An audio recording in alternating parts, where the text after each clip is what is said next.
अध्यक्ष जी, अब आप बैठिए। मैंने आपको कहा था बीच में टोका टोकी नहीं। अब कोई भी सदस्य खड़ा होगा तो ठीक नहीं रहेगा।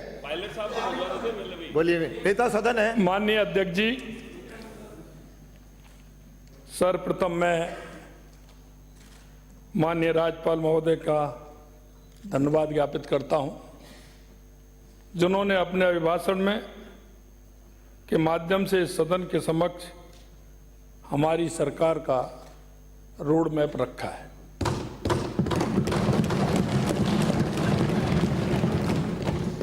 इसके बाद मैं उन सभी माननीय सदस्यों को धन्यवाद देना चाहता हूं, जिन्होंने महामहिम राज्यपाल जी के अभिभाषण पर चर्चा में हिस्सा लिया है और लोकतंत्र के इस मंदिर को सारगर्भित किया है। मैं राजस्थान की जनता को भी धन्यवाद देना चाहता हूं, जिन्होंने हमारी सरकार को बहुमत देकर हमें सेवा का अवसर दिया है।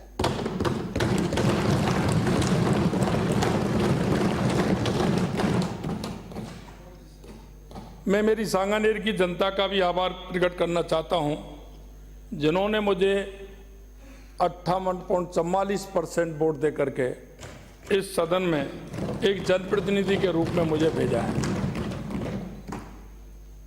मैं माननीय अध्यक्ष महोदय जी का भी आभार प्रकट करना चाहता हूं, जो सदन का संचालन प्रभावी रूप से आप कर रहे हैं।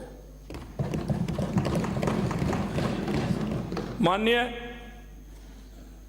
मैं आज राष्ट्रपिता महात्मा गांधी जी को भी प्रणाम करता हूं, नमन करता हूं। आज उनकी पुण्यतिथि है। मैं उनको श्रद्धांजलि अर्पित करते हुए राम बापू के पूज्य थे। उनकी सभाओं में राम जी का भजन, रघुपत राघव राजा राम, पतित पावन सीताराम, उसके अलावा उनका और एक प्रिय, मैंने तो पाया राम रतन धन पाया, ये भी उनको बहुत पसंद था। राम राज्य तो गांधी जी का सपना था। राम राज्य की अवधारणा जहां हमारी आजादी की लड़ाई का मूल मंत्र था, वहीं यही राम राज्य राष्ट्र निर्माण के मिशन का मूल आधार भी था। माननीय अध्यक्ष जी, मैं इसलिए इस बात को कहना चाहता हूं, क्योंकि कई माननीय सदस्यों का मैंने सुना है और उन्होंने जिस तरह से बात रखी है, निश्चित रूप से उनका अधिकार है। लेकिन बात रखने से पहले थोड़ा सा हमें विचार भी करना चाहिए, और विचार इसलिए करना चाहिए कि राजस्थान की जनता ने हम सभी को इस पवित्र मंदिर में भेजा है। इसका एक एक मिनट का समय बहुत कीमती है। इसलिए मैं कहना चाहता हूं, हमारे माननीय यशस्वी प्रधानमंत्री जी भी कहते हैं कि विकसित भारत की संकल्पना देव से देश तथा राम से राष्ट्र के चिंतन का विस्तार है। यही नहीं, हमारे संविधान के निर्माता बाबा साहब भीमराव अंबेडकर जी ने भी संविधान की मूल प्रति के भाग 3 में अगर आप देखोगे तो भगवान राम, माता सीता और लक्ष्मण जी का भी उसमें सेक्टर 3 मैं कह रहा हूं, चैप्टर 3 ही कह रहा हूं, उसमें बहुत अच्छा सुंदर चित्रण है। मैं आपको बताना चाहता हूं कि माननीय प्रधानमंत्री श्री नरेंद्र मोदी जी का आभार भी व्यक्त करना चाहता हूं, जिन्होंने 500 साल की सनातन की प्रतीक्षा को पूरा किया। किसी राष्ट्र के इतिहास में कभी कभी ऐसे दुर्लभ क्षण भी आते हैं जब सदियों का इतिहास सेकंडों में सिमट जाता है।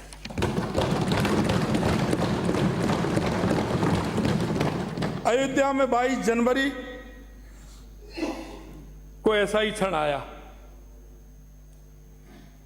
जब 500 वर्ष का इतिहास 84 सेकंडों में सिमट करके रह गया। देश ही नहीं, पूरा विश्व राम में हो गया।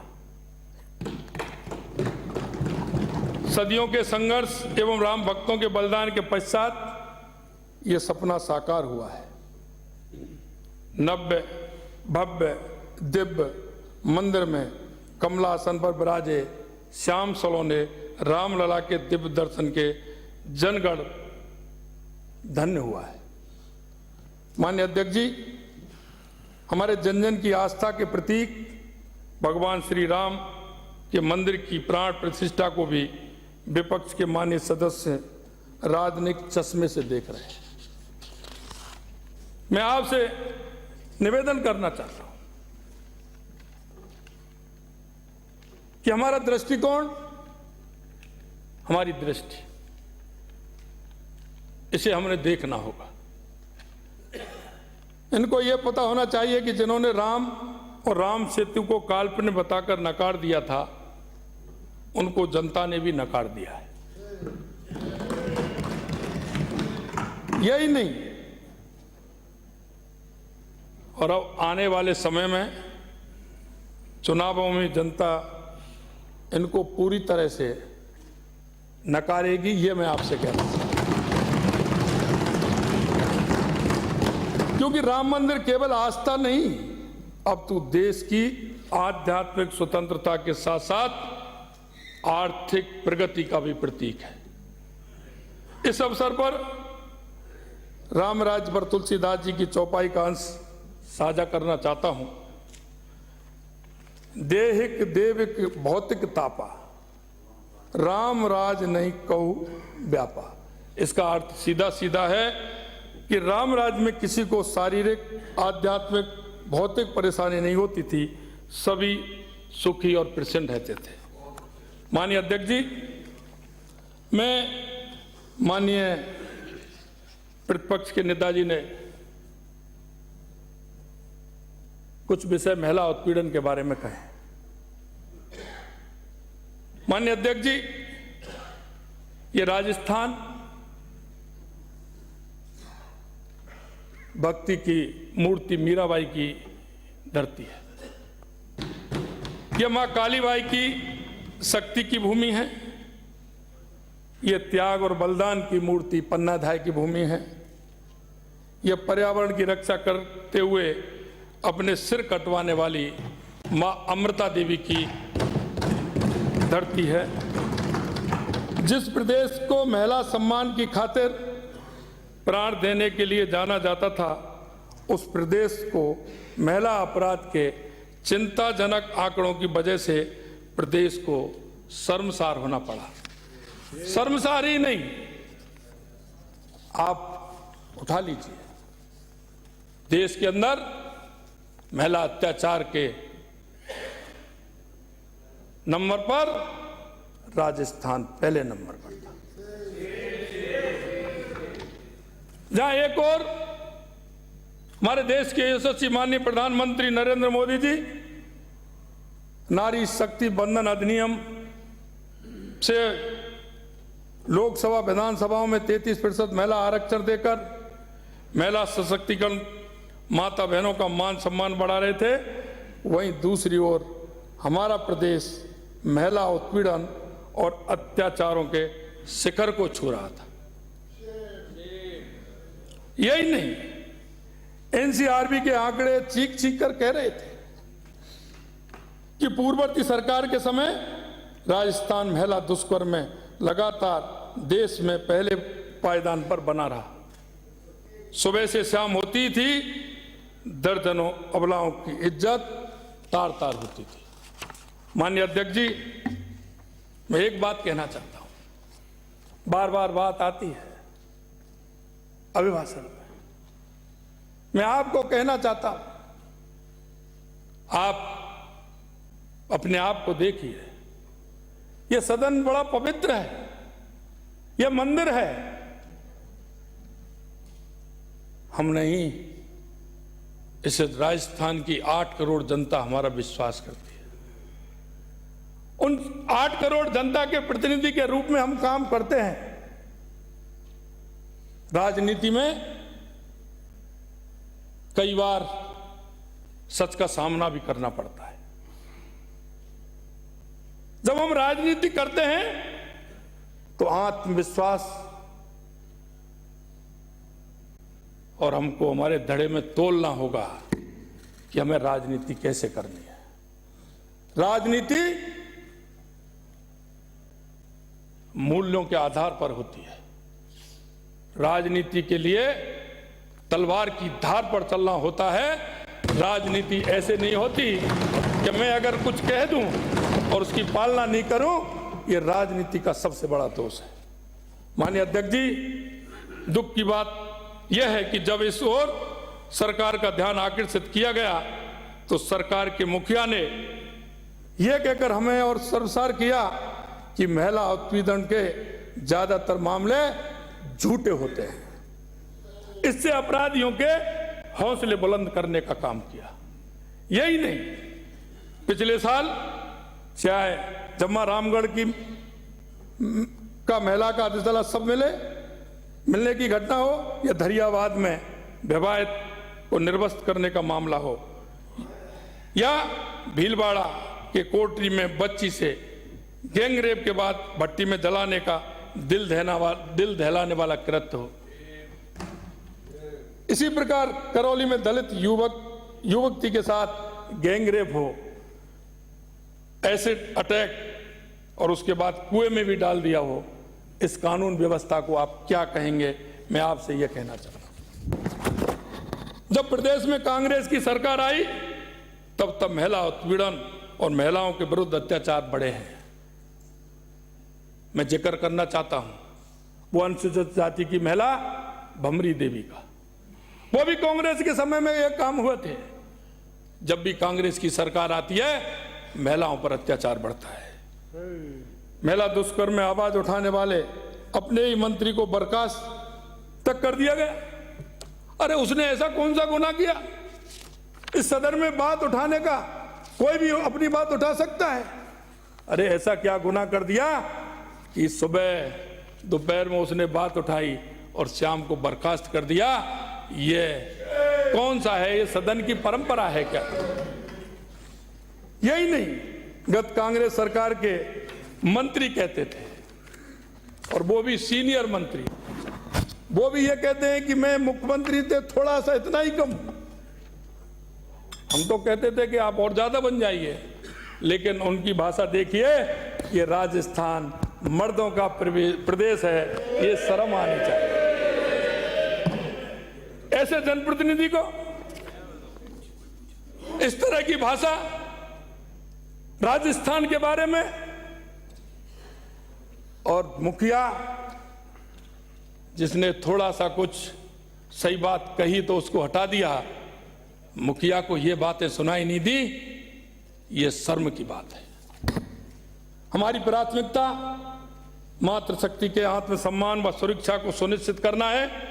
इस हेतु हमारी सरकार महिलाओं एवं बच्चियों को समुचित सुरक्षा प्रदान कर उनका मान सम्मान बनाए रखने का काम करेगी। इसके लिए हमारी सरकार ने संकल्प लिया है कि माता बहनों के लिए राजस्थान को देश का सर्वाधिक सुरक्षित प्रदेश बनाएंगे। सभी प्रमुख शहरों में एंटी रोमियो स्क्वाड के गठन को प्रभावी रूप से लागू किया जाएगा। पुलिस बल में महिलाओं को भागीदारी बढ़ाने का प्रयास किया जाएगा। यही नहीं, माननीय अध्यक्ष जी अभी कह रहे थे कानून व्यवस्था, मैं कहना चाहता हूं, कानून का राज कहने में और करने में बड़ा अंतर होता है। मैं भरतपुर में काम करता हूं, संभाग के कई विषय मेरे ध्यान में होते हैं। आज भी मुझे करौली की वो घटना याद है जब रामनवमी के जुलूस पर हमला कर दिया गया था। शासन प्रशासन ने अपराधियों के हौसले बुलंद करते हुए पीड़ितों के खिलाफ उल्टा पीड़ितों के खिलाफ कार्रवाई शुरू कर दी थी। यही नहीं, उदयपुर में कन्हैयालाल का क्या हल किया, पूरी दुनिया में प्रदेश की छवि को आघात लगने का काम। जयपुर में एक युवक की हत्या के बाद जिस तरह से उसे सांप्रदायिक रंग देकर माहौल खराब करने का काम किया, इसके लिए पूर्ववर्ती सरकार की नीति ही दोषी है। और कितने मामले में आपको गिनाऊं, तुष्टीकरण के आधार पर अगर फैसले हों तो कानून बौना हो जाता है, हमारा संविधान बौना हो जाता है। कहने वाले कहते हैं लेकिन संविधान की बात तो करते हैं, लेकिन संविधान के हिसाब से काम भी करना होता है। मैं बताना चाहता हूं, झालावाड़, भीलवाड़ा, अलवर, जोधपुर, राज्य भर में ऐसी घटनाएं घटित हुई थी, किसी तरह का कोई प्रसंज्ञान नहीं लिया। यहां तक कि जयपुर में आने के बाद उनको कोई सुनने वाला नहीं। अरे कोई बात नहीं, आप करते जो नहीं करते, लेकिन सुन तो लेते। किस तरह से रोड पर चीख पुकार करके वो लोग गए, कोई सुनने वाला पैदा नहीं हुआ। ऐसा क्या डर है, ऐसा वोट का क्या डर है जो उनकी सुनने वाला पैदा नहीं हुआ। एक तरफा चलने वाला नहीं है। प्रदेश चलेगा, संविधान से चलेगा, कानून से चलेगा, तुष्टीकरण से नहीं चलेगा। मैं इस सदन के माध्यम से प्रदेशवासियों को विश्वास दिलाता हूं, इस शांत प्रिय प्रदेश में कानून का शासन स्थापित करने में हमारी सरकार कोई कोर कसर नहीं छोड़ेगी। अपराध मुक्त राजस्थान बनाना वर्तमान डबल इंजन की सरकार का प्रमुख लक्ष्य है। हमने सत्ता में आते ही अहम निर्णय लेते हुए मिशन मोड पर कार्य हमने प्रारंभ किया है।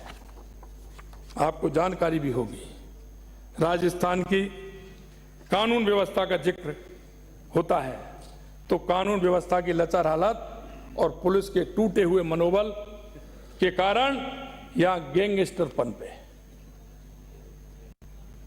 और उन्होंने व्यापारियों को धमकाकर उनसे प्रोटेक्शन मनी वसूलने का काम भी प्रारंभ कर दिया। आए दिन अखबारों में आपने पढ़ा होगा, देखा होगा, उन्हीं के साथ खनन माफिया, भूमाफिया की हिम्मत 7वें आसमान पर पहुंच गई। इन गैंगस्टरों के हौसले इतने बुलंद थे कि इन्होंने जेल के अंदर ही से ही अपनी सिंडिकेट का संचालन प्रारंभ कर दिया। मैं आपको बताना चाहता हूं, आए दिन दूसरे प्रदेशों से लोग आते थे, गैंगस्टर आते थे, राजस्थान के किसी भी जिले में किसी ना किसी को फायर करके चले जाते थे, किसी को मार के चले जाते थे, किसी को धमका के चले जाते थे। मैं माननीय अध्यक्ष जी, यहाँ की कानून व्यवस्था इतनी लचर हो गई थी, जैसा मैंने बताया, पड़ोसी राज्यों के गैंगस्टर भी यहाँ आने लग गए। मैं विश्वास दिलाना चाहता हूं कि हमारी सरकार प्रदेश की कानून व्यवस्था को मजबूत करके आम जन में विश्वास और अपराधियों में भय को पुनः स्थापित करने का काम करेगी। इस दिशा में हमने प्रदेश में संगठित अपराध पर प्रभावी नियंत्रण एवं अपराधियों के विरुद्ध सख्त कार्रवाई किए जाने हेतु 16 दिसंबर को, माननीय अध्यक्ष जी, 15 दिसंबर को शपथ ली थी और यह निर्णय 16 दिसंबर का है। एक विशेष कार्यदल एंटी गैंगस्टर टास्क फोर्स गठन करने का हमने काम किया और उन्होंने अपना काम भी प्रारंभ किया। अपराध शाखा राजस्थान द्वारा हार्डकोर इनामी अपराधियों के विरुद्ध प्रभावी कार्रवाई और गिरफ्तारी हेतु राज्य में विशेष अभियान भी चलाया गया। माननीय प्रतिपक्ष के नेता अच्छा होता वो धन्यवाद देते। उन्होंने कहा 10,000 लोगों को पकड़ा। चलो इतना तो आपने माना, आपने कितने पकड़े ये तो बताते, ये नहीं बताया कि आपने कितने पकड़े। 10,000 लोगों को पकड़ने की बात तो कहती, लेकिन आपके समय में आपने कितने पकड़े, कहां चले जाते थे, किस नेता से सांठगांठ होती थी, ये नहीं बताया। ये भी बताते। हमारे बहुत ही अच्छे प्रतिपक्ष के नेता हैं, भोले हैं, उनको जैसा बता दिया वैसा उन्होंने कहा, क्योंकि मुझे पता है आप भले हो, क्यों मुझे भला कहा, भोला कहा, पर इतना भोला भी नहीं हूं। हम पकड़ते थे तो ऐसे छोड़ते नहीं था। आपने 10,000 पकड़े, 7700 छोड़ दिए। मैं बता रहा हूं। विराजे गत कांग्रेस सरकार द्वारा खनन के क्षेत्र में खनन माफियाओं को बढ़ावा दिया, जिसके परिणाम स्वरूप राज्य में खनन क्षेत्र से होने वाली राजस्व का हानि भी हमें हुई। खनन माफियाओं के हौसले भी बुलंद थे। आपने देखा होगा, आए दिन पुलिस पिटती थी, पुलिस पर हमला होता था। क्यों होता था? क्योंकि उसमें बड़े आदमी का हाथ था। हमने कहा, हमारे समय में एक केस आया, हमने तुरंत कहा अगर इसने हिम्मत से काम किया है तो इस थानेदार को इसको प्रोत्साहन मिलना चाहिए। अगर इनने मिलकर के इसने काम किया है तो इसको तुरंत सस्पेंड करना चाहिए। मैं आपको बताना चाहता हूं कि इनके समय में थानेदार पिटते थे, पुलिस बार बार पिट करके आती थी। पुलिस मजबूर थी, क्योंकि मां का भूमाफिया के साथ सांठगांठ थी। सांठगांठ सरकार की थी, उस सरकार के माध्यम से सांठगांठ चलती थी, इसलिए हिम्मत नहीं होती थी। उन्होंने अपनी हिम्मत दिखाने का काम नहीं किया। राज्य में अवैध खनन भंडार के विरुद्ध प्रभावी कार्रवाई सुनिश्चित करने हेतु खान विभाग, राजस्व, वन, पुलिस, परिवहन विभाग को सम्मिलित करते हुए हमने 15 जनवरी से 31 जनवरी तक सघन अभियान चलाया जा रहा है। आपने देखा होगा, क्योंकि आपके लोग हैं तो आपके पास मेरे से ज्यादा खबर होगी। मुझे पता है मेरे पास इतनी नहीं होगी जितनी आपके पास होगी, क्योंकि सांठगांठ दोस्ती आपकी है। राज्य में संयुक्त जांच दल द्वारा 29 जनवरी तक, मैं आपको बता रहा हूं क्या किया है, प्रदेश में अवैध खनन के 490 अवैध, 1224 अवैध भंडार के 373, इस प्रकार के कुल 2283 मामले पकड़े गए हैं। कार्रवाई के दौरान विभिन्न खनिजों की कुल 2,17,000 टन मात्रा जब्त की है। ये 15 दिन में कौन थे? आदत क्या लग रही थी? कौन सी आदत उनको लग रही थी? उनको पता था, लेकिन क्यों कर रहे थे? क्योंकि उनको पता था उनके बचाने वाले होंगे, लेकिन अब बचाने वाले को भी पता है। हमने कहा है और हम करके भी दिखाएंगे। हमने कहा भ्रष्टाचार के खिलाफ अगर कोई भी व्यक्ति पकड़ा जाएगा तो उसमें उस सिफारिशी को भी पूछा जाएगा जो सिफारिश करने वाला है। हम उस सिफारिशी जो सिफारिश करने वाला है, हम उसको भी छोड़ने वाले नहीं हैं। बैठिए। हाँ। सदस्य बीच में नहीं। माननीय सदस्य, बिल्कुल। माननीय सदस्य बीच में। मुझे ये कहते हुए अफसोस है सदन कि गत सरकार के कार्यकाल में सिर्फ, बैठिए माननीय सदस्य, गत सरकार के कार्यकाल में सिर्फ अपराधी नहीं मन पे, बल्कि भ्रष्टाचारियों के हौसले भी बुलंद हुए। पिछली सरकार के दौरान प्रदेश में आम आदमी का कोई काम बिना सेवा, बिना पानी और बिना खर्ची होती थी, बिना खर्ची के नहीं होता था। और मैं एक बात और कहना चाहता हूं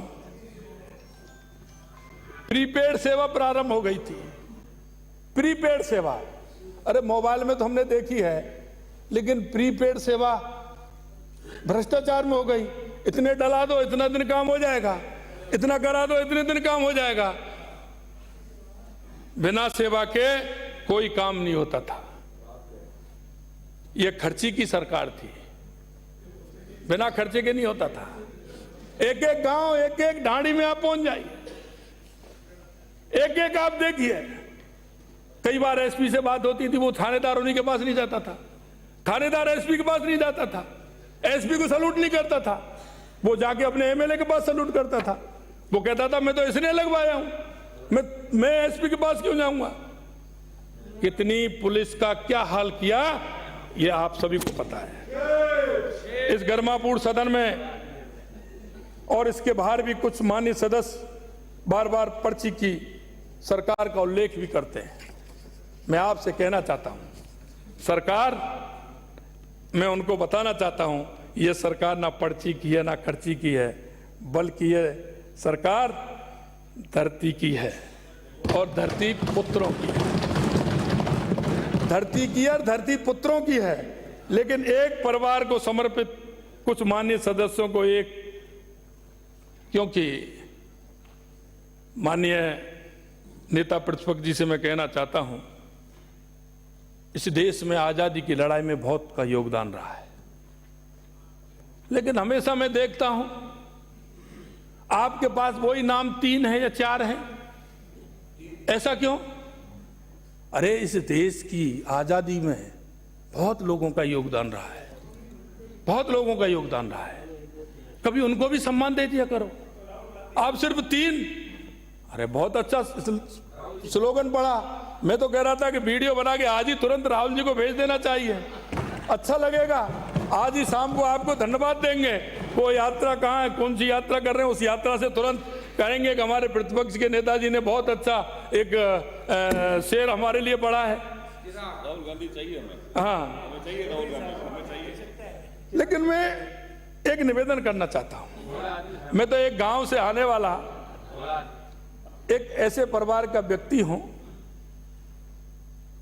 एक छोटे किसान परिवार से आता हूं, जीवन अभावों में भी गुजरा है।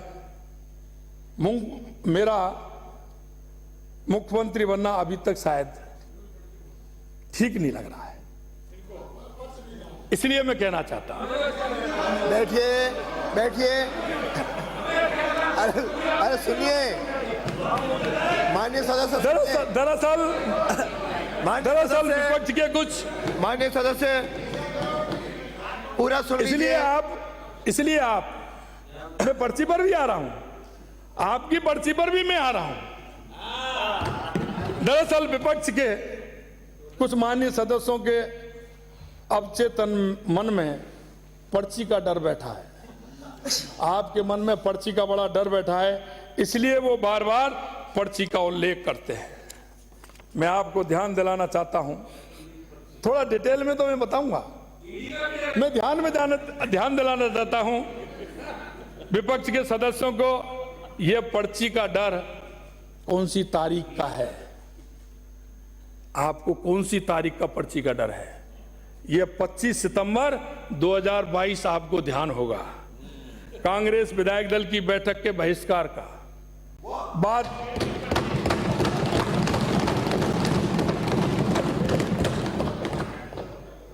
बहिष्कार के बाद से जहन में बना हुआ है, किसी शायर ने सही कहा है, औरों के ख्यालात की लेते हैं तलाशी, औरों के ख्यालात की लेते हैं तलाशी, और अपने गरेवान में झांका नहीं जाता।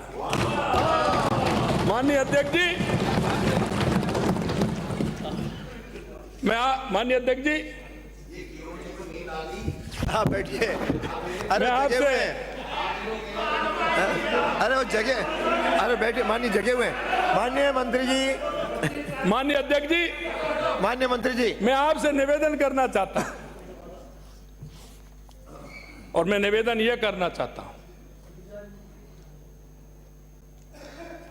कि माननीय केंद्रीय पर्यवेक्षक आते हैं, मीटिंग बुलाते हैं, मीटिंग कहीं दूसरे स्थान पर होती है, वो लज्जित होकर के चले जाते हैं। ये हमारी परंपरा है। मैं आपको इतना बताना चाहता हूं माननीय अध्यक्ष जी, ये भारतीय जनता पार्टी है। एक भी मुख्यमंत्री बनने से पहले या मुख्यमंत्री बनने के बाद में मेरे बूथ अध्यक्ष से लेकर के राष्ट्रीय स्तर तक आपने किसी का एक वक्तव्य अगर सुना हो तो वो बता दीजिए। ये होता है लोकतंत्र, ये होता है लोकतंत्र, और इसे कहते हैं लोकतंत्र। क्योंकि हम लोकतंत्र के अंदर विश्वास करते हैं तो आंतरिक भी हम लोकतंत्र रखते हैं। बैठिए माननीय सदस्य, आपको भी जवाब दूंगा। अरे बैठिए, आपको भी जवाब दूंगा माननीय। मैंने कहा था कोई बीच में नहीं बोलेगा। गंगापुर सिटी से आने वाले सदस्य, आपको भी जवाब दूंगा। आपका मेरे पास लिख रहा है, चिंता मत करिए। आप भी तसल्ली रखिए थोड़ा, क्यों इतनी जल्दी कर रहे हो? मैं तो पहली बार, तसल्ली करिए, आपको भी मिलेगा। हाँ माननीय अध्यक्ष जी, गत सरकार ने भ्रष्टाचार के मामले को संरक्षण देने के लिए हमारी केंद्रीय जांच ब्यूरो को अनुसंधान हेतु दी गई सामान्य सहमति का निर्णय वापस ले लिया था। मैं कहना चाहता हूं अध्यक्ष जी, क्या डर था? ऐसा क्या डर था? जरा बताइए ना। और आप सही हैं तो डर किस बात का? लेकिन जो करता है उसको पता होता है, उसको पता होता है, इसलिए वो डर था। मैं आपको कहना चाहता हूं, यह निर्णय हमने वापस ले लिया है। यह निर्णय हमने वापस ले लिया है, यह मैं ध्यान दिलाना चाहता हूं। इससे कई प्रकरणों के अनुसंधान व विलंब, अपराध के साक्ष्य के नष्ट होने की आशंका बनी रहती, इसलिए आपने उसको सहमति नहीं दी। हमने भ्रष्टाचार पर जीरो टॉलरेंस का वायदा किया है और इसे मूल मंत्र है, इसे पूरा करेंगे, इसलिए सीबीआई को फिर से हमने अनुमति दी। माननीय अध्यक्ष जी, राजस्थान की सरकार ने प्रदेश में ही नहीं पूरे देश के अंदर कलंकित करने का काम किया। हमारी जो पवित्र संस्था आरपीएससी, उसको भी तार कर दिया, दागदार कर दिया उसको। अरे हम पढ़ते थे तो देखते थे, हमने भी एग्जाम दिए हैं, लेकिन जब हम देखते थे राजस्थान की आरपीएससी की साख पूरे देश भर में पहले नंबर थी। क्या हो गया? ऐसी मजबूरी क्या थी? सरकार चलाना मजबूरी हो सकती है, लेकिन संस्थाओं के ऊपर अगर अंगुली उठे तो ये प्रजातंत्र में इसके लिए कोई स्थान नहीं है। जिस प्रदेश का युवा दुनिया भर में जाकर अपनी सफलता का परचम लहराता था, उस प्रदेश के युवा को अपने घर में ही पेपर लीक जैसे अन्याय का सामना करना पड़ा। पेपर लीक के घोटाले के मुख्य सरगना को गत सरकार ने पर्दे के सामने लाने में विफल रही। पूरे 5 साल तक प्रदेश के युवाओं को निराशा, असंतोष और आक्रोश प्राप्त हुआ। ये युवाओं के साथ धोखा कभी बर्दाश्त नहीं होगा। प्रदेश की संवैधानिक संस्था आरपीएससी, जैसा मैंने बताया, लज्जित किया।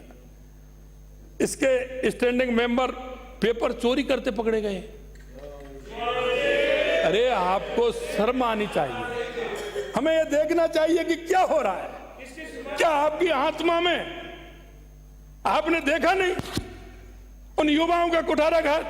आपने यही नहीं किया, आपने उन पिता पुत्रों के बीच में भी द्वेष पैदा करने का काम किया। क्योंकि हम गांव से आते हैं, गांव में हमने देखा है मुर्गी के लिए तकुआ का घाव बहुत बड़ा होता है। हम इस सदन के पवित्र मंदिर में बैठे हैं, इन बातों पर हमें विचार करना चाहिए। मैं आपसे कहना चाहता हूं, उस पिता से जब वो पैसे मांगता है, पिता की मजबूरी होती है किसी साहूकार के पास जाता है, किसी रिश्तेदार के पास जाता है, वहां से वो पैसा लेकर के आता है, कोचिंग कराता है, कमरा दिलाता है, और बेटा भी उसको विश्वास दिलाता है कि पिताजी अब की बार मेरे को पढ़ा दीजिए, मैं निश्चित रूप से मैं पेपर में पास होकर दिखाऊंगा। बेटा इस बात को पिताजी से कहता है, और पिताजी भी इस बात का विश्वास करते हैं कि बेटा ने मेरे से गुहार लगाई है, पढ़ने के लिए कहा है, मेरा फर्ज बनता है, मैं कहीं से लाऊं, लेकिन इसको मुझे पढ़ाना है। वो पढ़ाने के लिए पैसे लेकर के आके देता है, कोचिंग करता है, कमरा लेता है, दिन रात मेहनत करता है, और जब पेपर लीक हो जाता है तो वो खून के आंसू रोता है और वो कहता है कि मैंने दिन रात मेहनत की, मेरी उस मेहनत का कोई परिश्रम नहीं मिला।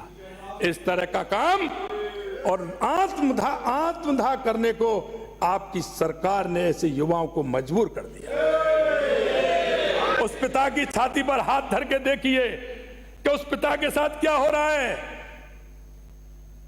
घर में बजट बनाते हैं, बजट किस तरह से बनता है, उस बजट जब उसका दिक्कत पैदा करता है तो पिता को चिंता नहीं सोने देती है, वो दिन रात उस चिंता में सो नहीं पाता है। आप उसकी तड़पन को नहीं समझ सकते, क्योंकि मैं कहना चाहता हूं कई सदस्य तो ऐसे हैं जिन्होंने खुद ने नहीं किया, पिताजी की और उनके पूर्व की खा रहे हैं, और वो ऐसे बोलते हैं कि हमने कमा के दिए क्या। मैं आपको सत्य कहना चाहता हूं, कई ऐसे लोग हैं जिनको ये नहीं आती, यहां नहीं कहीं भी हो। मैं आपसे कहना चाहता हूं, छोड़िए, लेकिन बात ऐसी करते हैं, अरे आप करके देखिए, मालूम पड़ जाएगा। एक काम करने में पसीना आ जाता है। मैं आपको बताना चाहता हूं, मैं आपसे इतना भी और कहना चाहता हूं, मैं देख रहा था उनको, मैं उनको देख रहा था, उन पर भी मैं आना चाहता हूं, आऊंगा मैं उन पर भी आने वाला हूं। मैं आपसे कहना चाहता हूं, इसलिए एक ही परिवार के देखिए क्या हो रहा है। अरे भाई मेरे को ये तो बता दो, वो कौन से चक्की का आटा खाते थे, अरे कौन सा पानी पीते थे। हम भी डॉक्टर साहब से कह देते, वो पानी लाकर किसी को पिला देते तो किसी का भला हो जाता। एक RS में 3-3, 4-4 एक ही परिवार के सदस्य आ रहे हैं।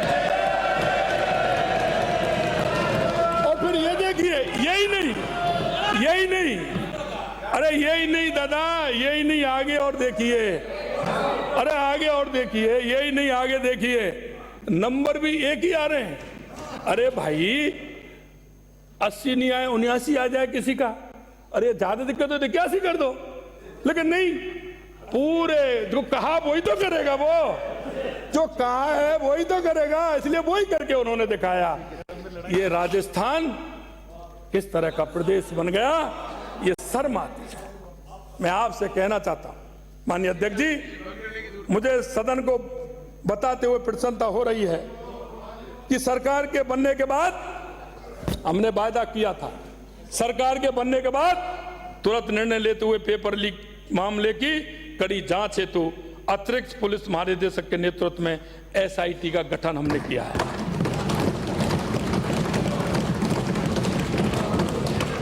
और भर्ती परीक्षाओं की मीटिंग, सुनिए साहब, भर्ती परीक्षाओं की मॉनिटरिंग मुख्य सचिव, माननीय सदस्य आप चौथी बार खड़े हुए हो, ठीक नहीं है। DGP लेवल के अधिकारियों से करवाने का नीतिगत निर्णय लिया है। माननीय लक्ष्मणगढ़ से आने वाले माननीय विधायकों की चर्चा में सुन रहा था, वो कह रहे थे कि केवल एक LDC के पेपर पर जांच लंबित है, जो कि हाई कोर्ट की भर्ती से संबंधित है, बाकी की जांच चल रही है। आप किस पेपर लीक की जांच SIT से करवाओगे, ये माननीय लक्ष्मणगढ़ से आने वाले सदस्य जी ने कहा था। माननीय सदस्य महोदय, आप अपडेट हो जाएं। मैं इस सदन के माध्यम से आपको जानकारी देना चाहता हूं कि राजस्थान पुलिस कांस्टेबल भर्ती परीक्षा 2021, सीएचओ भर्ती परीक्षा 2020, वरिष्ठ अध्यापक भर्ती परीक्षा 2022, रीट परीक्षा 2021 सहित कई पेपर लीक की जांच एसआईटी द्वारा की जा रही है।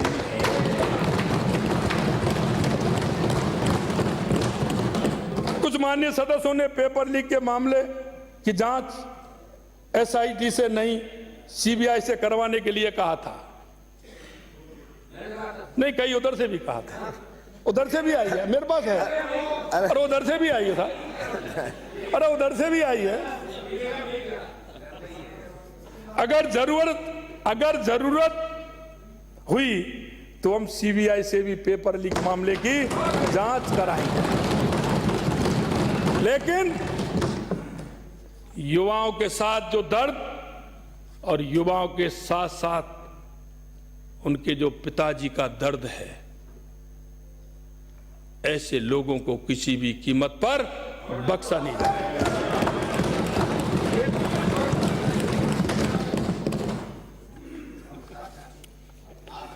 15 दिसंबर को हमारी कर रही है, चल रही 15 है। दिसंबर को हमारी अरे माननीय सदस्य, आप बैठिए। अरे पूरा हो जाने के बाद मेरे से पूरा हो जाने के बाद बात करना। अभी तो बैठिए, अभी बैठिए, आसन पांव में बैठिए, बैठिए भाई, बैठिए,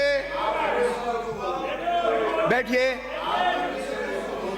अरे आप बैठिए, हाँ वो दे देंगे जवाब। वो सक्षम, ये भी सक्षम थे, आप भी सक्षम हो। अरे आप बैठिए। हाँ, अरे कोई व्यवधान नहीं, बोलिए। हमारी मुस्तैदी का परिणाम है कि 7 जनवरी 2024 और 21 जनवरी 2024 को 2 बड़ी परीक्षाएं आएंगे, सुचारू रूप से कई बात आएंगे भाषण करवा दी गई है। इसी के साथ अगली बार देंगे आपको, बहुत दे दिए। इसी के साथ प्रभावी कार्रवाई करते हुए पेपर लीक प्रकरण में संलिप्त 25 वांछित व्यक्तियों को गिरफ्तार कर लिया गया है और इनसे कड़ी पूछताछ की जा रही है। इस अव्यवस्था, अविश्वास, ताली बजाइए और अत्याचार से अरे भाई, अरे बोलने दे, हो गया। आपने थपथपा दी, आपने मेज थपथपा दी, उसके लिए आपका भी धन्यवाद। बोलिए। इस अव्यवस्था, अविश्वास और अत्याचार से निजात दिलाने के लिए जनता ने हमें सेवा का मौका दिया। इसके लिए मैं प्रदेशवासियों को हृदय से आभार व्यक्त करता हूं। माननीय अध्यक्ष जी, मैं आपसे निवेदन करना चाहता हूं। माननीय अध्यक्ष जी, रोचक है। माननीय राज्यपाल महोदय के अभिभाषण में यह बताया गया कि कैसे राजस्थान में पिछले 5 साल से आर्थिक रूप से कमजोर हुआ और प्रदेश का विकास अवरुद्ध कैसे हुआ। पूर्ववर्ती सरकार ने चुनावी वर्ष में अनेक अविवेकपूर्ण निर्णय किए, अत्यधिक कर्ज लेकर करोड़ों रुपए व्यर्थ में खर्च किए। इस वित्तीय कुप्रबंधन से राज कर्ज के जाल में फंसकर बीमारू राज्य बन गया। यही नहीं अध्यक्ष जी, भारतीय रिजर्व बैंक द्वारा प्रकाशित स्टेट फाइनेंस रिपोर्ट 2022-23 के अनुसार सामान्य श्रेणी के राज्यों में प्रदेश का कर्ज जीएसडीपी अनुपात पंजाब के बाद सर्वाधिक, मतलब हमारा प्रदेश नीचे से दूसरे स्थान पर है। मैं सुन रहा था नंबर 1, मैंने कहा ये क्या, ये तो नीचे से दूसरे नंबर पर आ रहा है। ये वित्तीय प्रबंधन किस तरह से रहा है।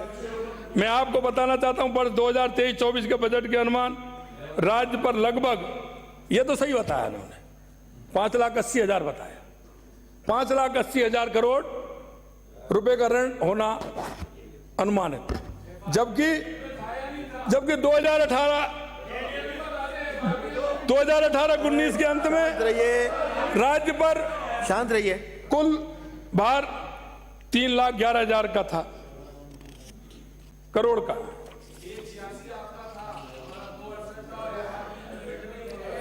माननीय सदस्य, आ रहा हूं मैं, बैठे बैठे न बोले। आ रहा हूं मैं, आपके पास भी पहुंच रहा हूं, धीरे धीरे, चिंता मत करिए, बैठे आपके पास भी पहुंच रहा हूं।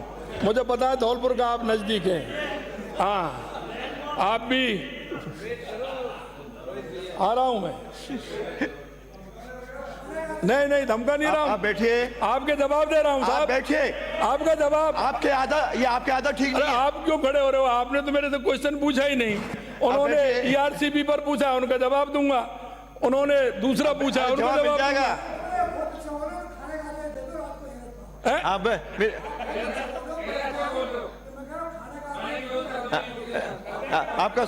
आपका सुझाव पे विचार करेंगे। 5 साल खाते खाते पेट में। अब माननीय अध्यक्ष जी, आप जारी रखें। इस प्रकार कांग्रेस सरकार ने पिछले 5 वर्षों में राज्य पर कुल ऋण भार लगभग 2 गुना किया है, थोड़ा सा कम 2 गुना हुआ है। विगत सरकार द्वारा अपनी चुनावी बेहतरनी को पार करने के लिए अपनी फ्लॉप स्कीम के प्रचार प्रसार के लिए अंधाधुन सरकारी विज्ञापन कर प्रदेश को आर्थिक आपातकाल की ओर धकेला है। आप देखते थे, दिया लिया कुछ नहीं, कुछ दिया कुछ नहीं, विज्ञापन करोड़ों के हो गए। मैं आपको कहना चाहता हूं, मैं आपसे अध्यक्ष जी निवेदन करना चाहता हूं, वैसे तो अगर मैं बात करूं तो कांग्रेस का बंटवारा ही कांग्रेस ने देश का बंटवारा ही तुष्टीकरण के आधार से लेकर के अब तक, और गरीबी कल्याण की योजनाएं सबसे पहले नेहरू जी ने दी, गरीबी हटाओ, इंदिरा जी ने भी दे दी गरीबी हटाओ, राजीव जी से पहले राजीव जी ने दे दी गरीबी हटाओ, उनसे बीच में और आ गए, उन्होंने भी कह दी गरीबी हटाओ, फिर उनके फिर आ गए, उन्होंने भी कहा गरीबी हटाओ, फिर मनमोहन सिंह जी आगे गरीबी हटाओ, और माननीय प्रतिपक्ष जी नेताजी के प्रिय चिराग आ गए, वो भी गरीबी हटाओ। मैं आपसे निवेदन करना चाहता हूं अध्यक्ष, मैं आपके माध्यम से कहना चाहता हूं, यह गरीबी का जुमला कब तक चलने वाला है। मैं आपसे कहना चाहता हूं, आपने जनता के बीच में गए थे, आपने वायदा किया था हम किसानों का कर्ज माफ करेंगे, आपने कहा था हम बेरोजगारों को भत्ता देंगे, उनको आपने भत्ता तो नहीं दिया, लेकिन उनके खून के आंसू रुवाने का काम आपने कर दिया। यही नहीं, मैं आपसे इतना और कहना चाहता हूं कि आपने जिस तरह से आपकी सरकार ने इस चुनावी बेहतरनी को पार करने के लिए कितने उपाय किए, लेकिन जनता जानती है, और जनता आज भी देख रही है, जनता जानती है, उसने बता दिया कि किस तरह की योजनाएं अगर आपको करनी थी, तो हमने तो 15 दिन नहीं हुए जब से ही प्रारंभ कर दी, 1 जनवरी से घोषणा 26 को की और प्रारंभ कर दी, लगातार कर रहे हैं। हम किसी चुनाव की या लास्ट का इंतजार थोड़ी कर रहे हैं। अरे आपने घोषणा किया, करनी चाहिए थी आपको, लेकिन चुनाव से 2 महीने पहले, 3 महीने पहले राजस्थान की जनता ने सोचा ये तो बिल्कुल ऐसा समझ रहे हैं कि अंदर अगर इनको हमने सदन में बैठा दिया तो बाकी राजस्थान की जनता को समझती नहीं है।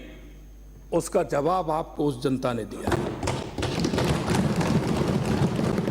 2023-24 के अंत में राज्य के प्रत्येक नागरिक पर लगभग 70,800 रुपए का ऋण भार हो जाएगा। जबकि 2018-19 में ये 40,000 रुपये था। मैं आपको बताना चाहता हूं, ब्याज भुगतान में भी अधिक राशि व्यय होने से विकास कार्यों के लिए उपलब्ध राशि में कमी हो जाती है। आप कर्जा ले रहे हैं,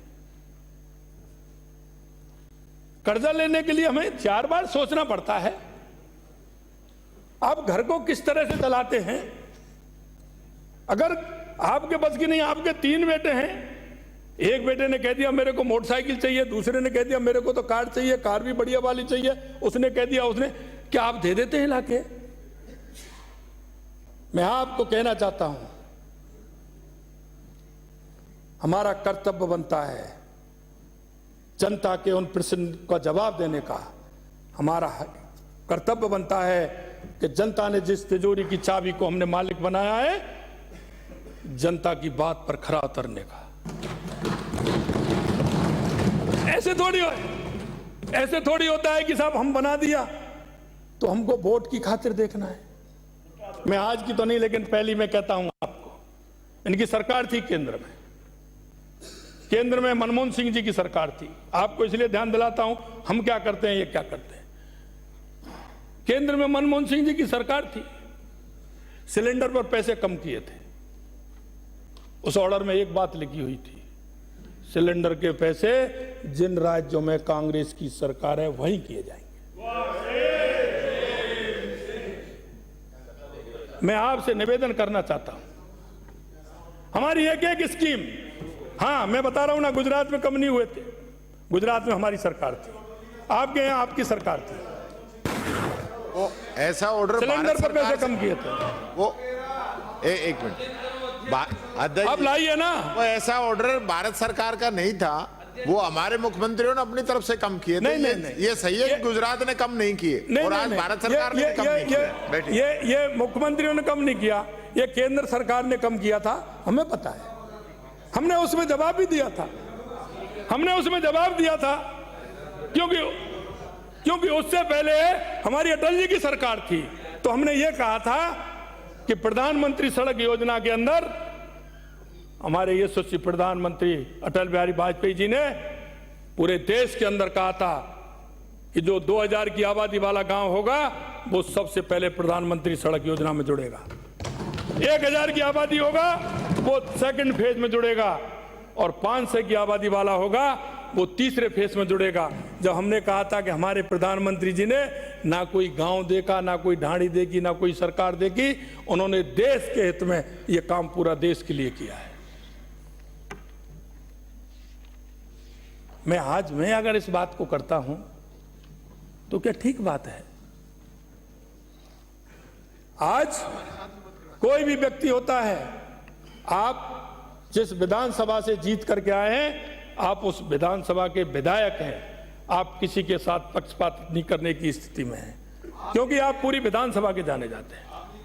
आप नहीं करेंगे, फिर भी उम्मीद है साहब आपसे। आगे आगे देखते जाना क्या है। पिछली सरकार ने ना धन का प्रबंधन किया और ना ही सदुपयोग, वित्तीय कुप्रबंधन की पराकाष्ठा से केंद्र से मुझे ताज्जुब हो रहा है साहब, आप सुनेंगे तो आप भी ताज्जुब करेंगे। केंद्र से जल जीवन मिशन के लिए धन का 50% उपयोग भी राज्य सरकार नहीं कर पाई। मैंने अभी उदयपुर और बीकानेर संभाग की बैठक की, मैंने पूछा जल मिशन में कितना पैसा आया है? उदयपुर वाले बोले 2200 करोड़, 2250 करोड़। तो मैंने लगा कितना है? बोले 400 करोड़। इसकी सीमा कब समाप्त हो रही है? बोले 31 मार्च 24 को। कब लगाने वाले हैं? कोई पता नहीं। अगले बार में फिर मैं बीकानेर संभाग की बैठक ली, मेरे साथ माननीय हमारे विधायक उदयपुर भी थे और यहां भी हैं।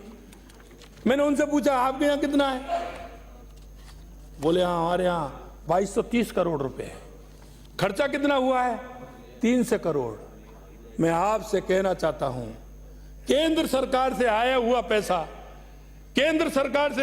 पैसा उसको भी आपने उपयोग में नहीं लिया, और उपयोग में लिया तो कहां लिया? जिसकी जांचें चल रही हैं, ईडी घूम रही है, देख रहे हैं किस तरह की भ्रष्टाचार की कहानी कह रहे हैं। आप ये कहते हैं कि भ्रष्टाचार, राजस्थान के अंदर जिस तरह का भ्रष्टाचार किसी भी प्रदेश में इस तरह का भ्रष्टाचार नहीं हुआ, और पिछले समय से लेकर के अब तक ये भ्रष्टाचार की कहानी इस आपके कार्यकाल की लिखी जाएगी।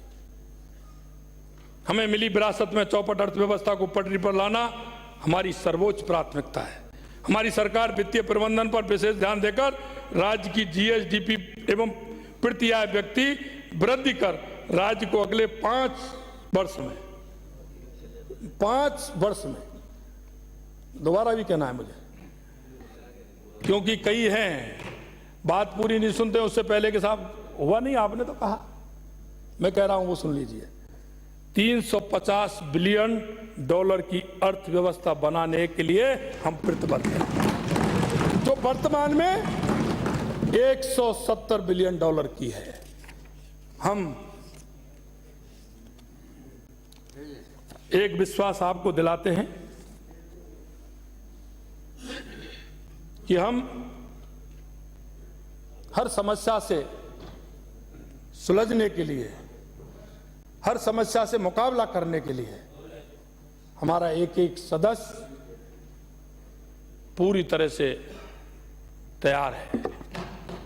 और आप लिख लीजिए, हम जो आपसे वादा कर रहे हैं, इसी सदन में आज मैं कह रहा हूं आपसे, जितने वादा आपके बीच में होंगे, सदन में बैठ के आपसे कहेंगे, उसको समय पर पूरा करेंगे, ये हम आपको विश्वास देते हैं। बिजली की व्यवस्था मेरे पास कह रहे हैं, मैंने कहा भाई अभी 1 महीना हुआ है, कोशिश कर रहे हैं, अभी आर के सिंह जी से 1000 मेगावाट बिजली के लिए कहा है, उन्होंने 350 की हमसे हाँ किया, और उन्होंने कहा कि मैं 10 दिन के उसमें दे दूंगा। मैं आपसे कहना चाहता हूं, गत कांग्रेस सरकार ने राज्य की बिजली कंपनियों को भी दिवालिया होने के कगार पर पहुंचा दिया। उपलब्ध वित्तीय संसाधनों के कुप्रबंधन के कारण, समय पर ऋण चुकना न करने के कारण, ये बात का है, ये कौन सा है? वो पहले बड़ा बताता हूं आपको मैं, बड़ा, ये छोटा है। पिछली बार भाजपा सरकार द्वारा उदय योजना के अंतर्गत 65,422 करोड़ रुपए आए थे। आपका बिजली का लगभग बराबर हो गया था जब हम आपको दे करके गए थे, लगभग शून्य कर दिया था। लेकिन कांग्रेस राज्य के कुप्रबंधन और भ्रष्टाचार के कारण ये ऋण पुनः 88,700 करोड़ हो गए। यही नहीं, जो पिछला मैंने उधर छोड़ा था वो विषय और इंटरेस्ट होगा। देखिए जी, आप पैसा लेकर के आते हैं किसी से, कई लोग होते हैं कि 31 तारीख से पहले दे देंगे तो आपकी ब्याज इतनी होगी, 31 के बाद देंगे तो ब्याज ये होगी। और बैंकों का काम है, साहूकार का भी काम है, तो वो करता है। मैं आपको बताना चाहता हूं कि लोन लेकर के उस किस्त को चुकाना है। अरे भाई, ये लोन आप 10 दिन बाद लेंगे तो 10 दिन पहले ले लो, 5 दिन लेंगे तो 5 दिन पहले ले लो। ये इसका है कि उपलब्ध वित्तीय संसाधन को प्रबंधन कारण समय पर ऋण चुकता ना करने के कारण 300 करोड़ रुपए का तो पेनल्टी है। पेनल्टी है ये बिजली विभाग की, 300 करोड़ रुपए की। अरे भाई, हम घर में भी देखते हैं कि नहीं देखते हैं साहब? घर में भी देखते हैं कि पैसा हमें कब चुकाना है। अगर ज्यादा लगता है तो चिंता होनी है, पड़ोसी से मांग करके लाते हैं और उसको देते हैं, किसी से लाते हैं, किसी से देते हैं। अरे आपको तो बैंक से लोन लेना था, तो उसकी लोन की लेने की चिंता पहले क्यों नहीं की आपने? ये 300 करोड़ रुपए का जो भार है, ये सिर्फ पेनल्टी है। ये लापरवाही देखिए।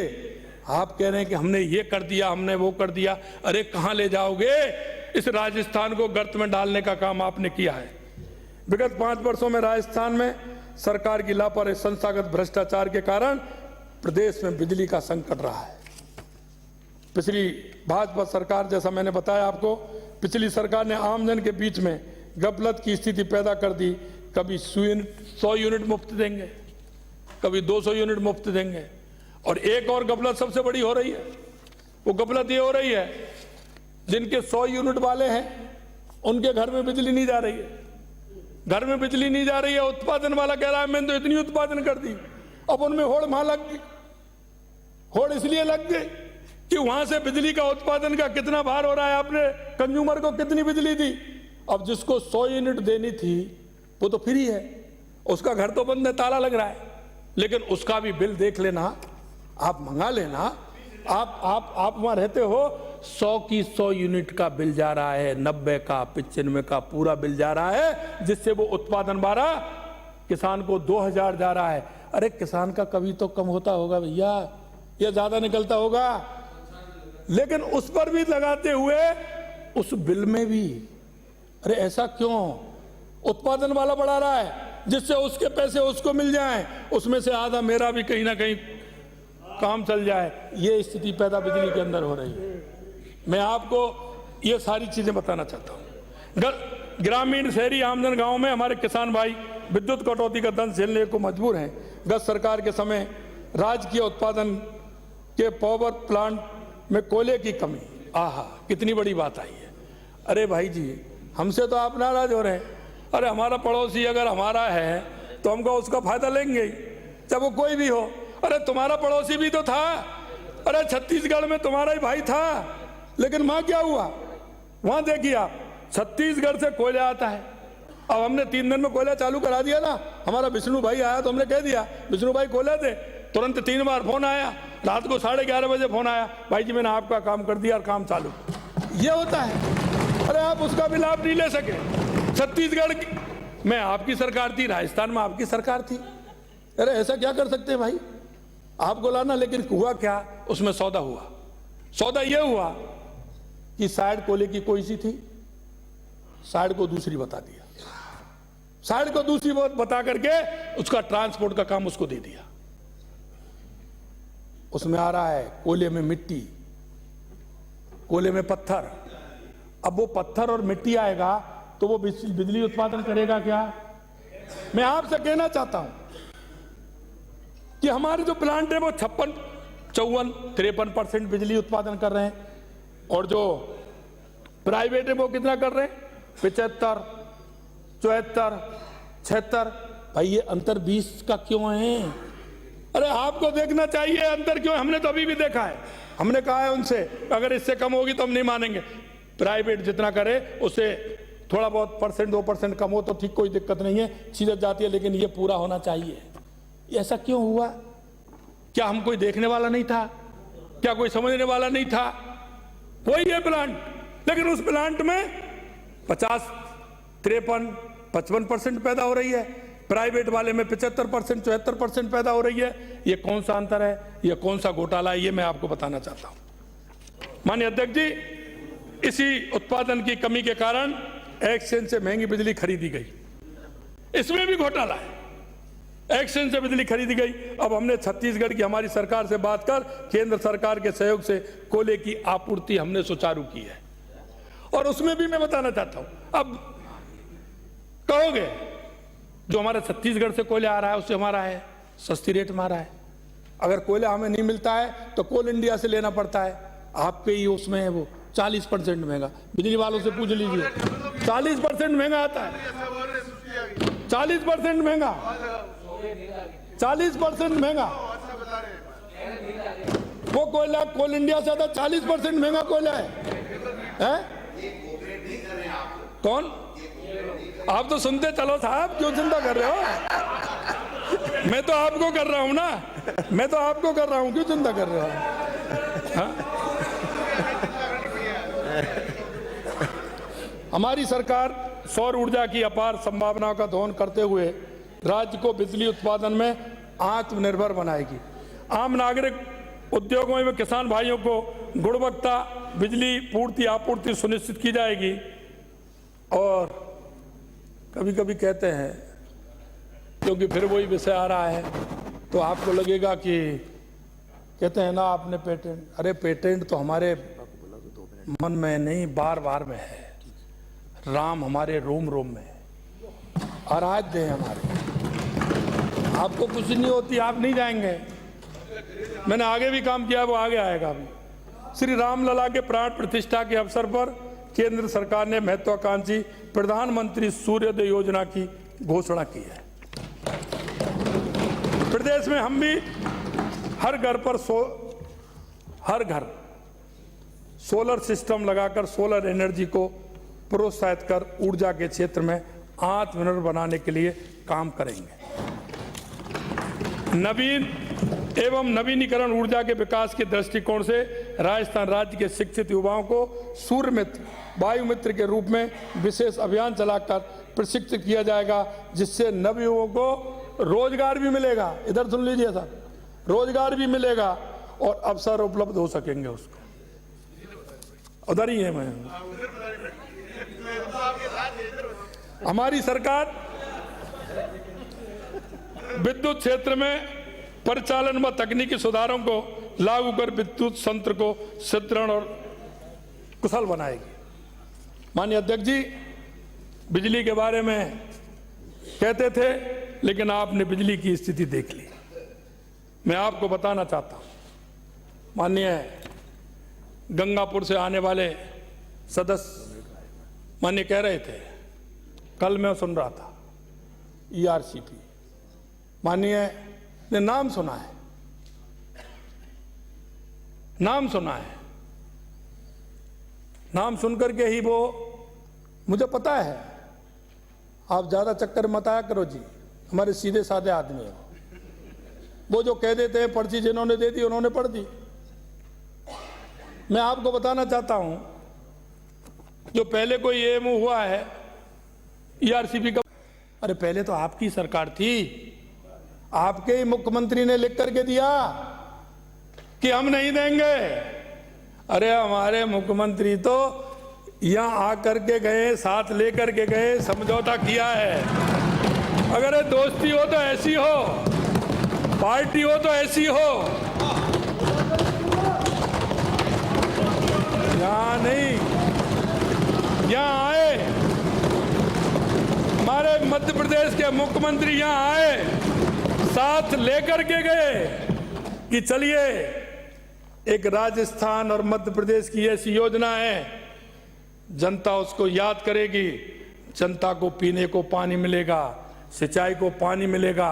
और आए और आकर के दिल्ली गए और वो पूरी तरह से, आप कह रहे हैं ऐसा हो गया, मैं देख रहा था इससे तो साहब ये हो गया। अरे भाई, आप कुछ नहीं करें तो हम इसमें क्या करें? अरे ये तो दृढ़ से इच्छा शक्ति होती है, काम बड़ा नहीं होता है। अगर बड़ा कोई होता है तो उसको ठीक ढंग से, मन से, तन से और हिम्मत से और ईमानदारी से करे तो उसकी इच्छा शक्ति होती है, और जो इच्छा शक्ति होती है वही काम करता है। आप लपेटे में आ गए। ये कांग्रेस सरकार आप देख रहे हो मित्रों, मुझे कभी कभी बड़ा तरस आता है, क्योंकि मैं संगठन का कार्यकर्ता, लंबे समय मैंने संगठन में, आप पार्टी के लोगों के बीच में मैंने काम किया है। लेकिन कभी कभी पूरे देश में भी मेरे को जाने का अवसर मिला है। कोई एक दो प्रदेश रहे होंगे, बाकी पूरे देश के अंदर में चुनावों में वैसे में गया हूं। लेकिन कभी कभी मुझे बड़ा तरस आता है। आज हमारे प्रतिपक्ष के नेताजी को भी मैंने सुना, उन्होंने भी कहा, अगर कोई व्यक्ति है, आपको देखना है, आंख बंद करके पूरी तरह से आप समर्पित हो जाओ, ये कब तक करोगे आप? कब तक करोगे आप? मैं आपको कहना चाहता हूं, कांग्रेस की सरकार पंचायत से लेकर के पार्लियामेंट तक थी, दूसरा कोई स्थान ही नहीं था रोज राजनीतिक दल। ले आपके नेगेटिव विचारों ने, आपकी विचारधारा ने, आपके उस काम ने, आपकी उस झूठ ने, आपने जनता के बीच किए वादे भूल करके आपको देश से तो हटा ही दिया, 2-3 प्रदेश, मात्र 2-3 प्रदेश में रह गए, 2-3 प्रदेश में है। और आने वाले समय में क्या होगा यह भी नहीं पता। केंद्र में जो सबसे बड़ा राजनीतिक दल हो वो किसी प्रदेश में जाकर के इस बात को कहे कि मेरे से समझौता कर लो, आप मेरे को 5 ही दे दो, आप मेरे को 7 ही दे दो, आप चाहो जितनी रखो। ये क्या स्थिति हो गई हमारी? क्या कभी हमने इस बात को लेकर के विचार किया? निश्चित रूप से इस बात को लेकर के विचार करना चाहिए। और आपको मैं बड़ी बात इसलिए नहीं कह रहा हूं, लेकिन इतना जरूर मैं कहना चाहता हूं, आजादी के बाद जिन देश की आजादी जिन लोगों ने लड़ी थी, जिनके जो सपने थे राष्ट्रवादी लोग, आजादी के बाद उन्होंने देश की राह को ठीक नहीं समझा। उन्होंने मन में सोचा, क्योंकि आजादी से पहले कुछ तो दुनिया से चले गए, कुछ उम्र के पड़ाव पर आ गए, लेकिन जैसे ही देश आजाद हुआ देश की स्थिति ठीक नहीं लगी। वो अंतरिम सरकार थी, कोई चुनाव की सरकार नहीं थी। हमारे भी माननीय श्यामा प्रसाद मुखर्जी उस सरकार में उद्योग मंत्री थे, लेकिन जब उनको लगा कि देश सही दिशा में नहीं जा रहा है, मुझे क्या करना चाहिए, उसमें से भी जिन्होंने आजादी की लड़ाई तरीके से 5, 7, 8 राष्ट्रवादी लोग निकल करके आए और उन्होंने कहा कोई ना कोई राजनीतिक दल जरूरी है। 21 अक्टूबर 1951 को जनसंघ के नाम से एक राष्ट्रवादी दल, और यही नहीं मिला, 8-10 लोगों का था।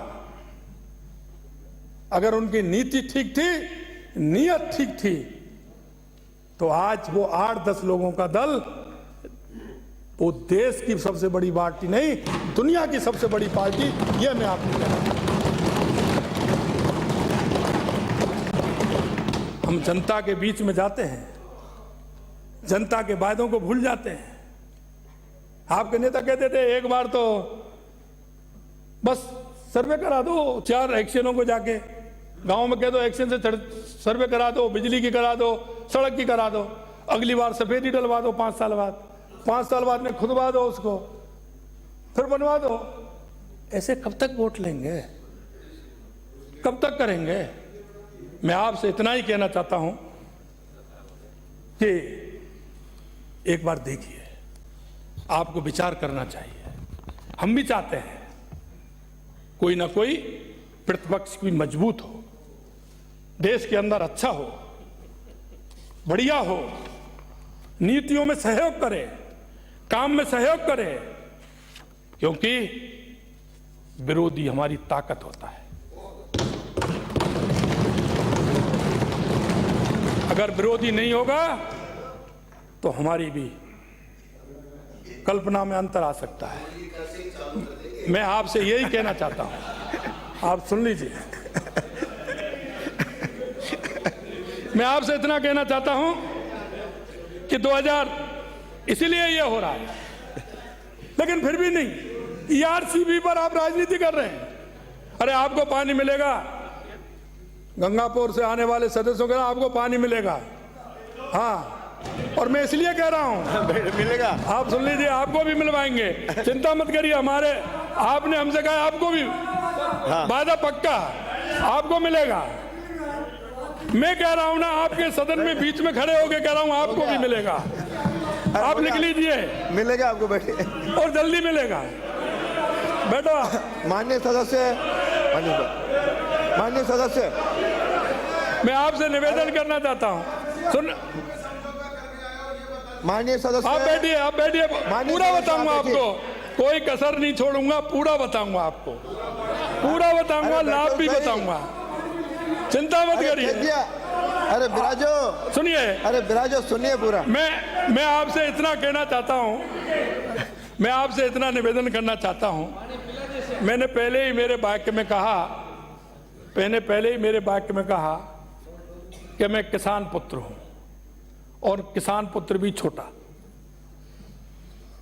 अंतर इतना है कि मैं खेत कहता हूं और खेती है, आपके फार्म हाउस है।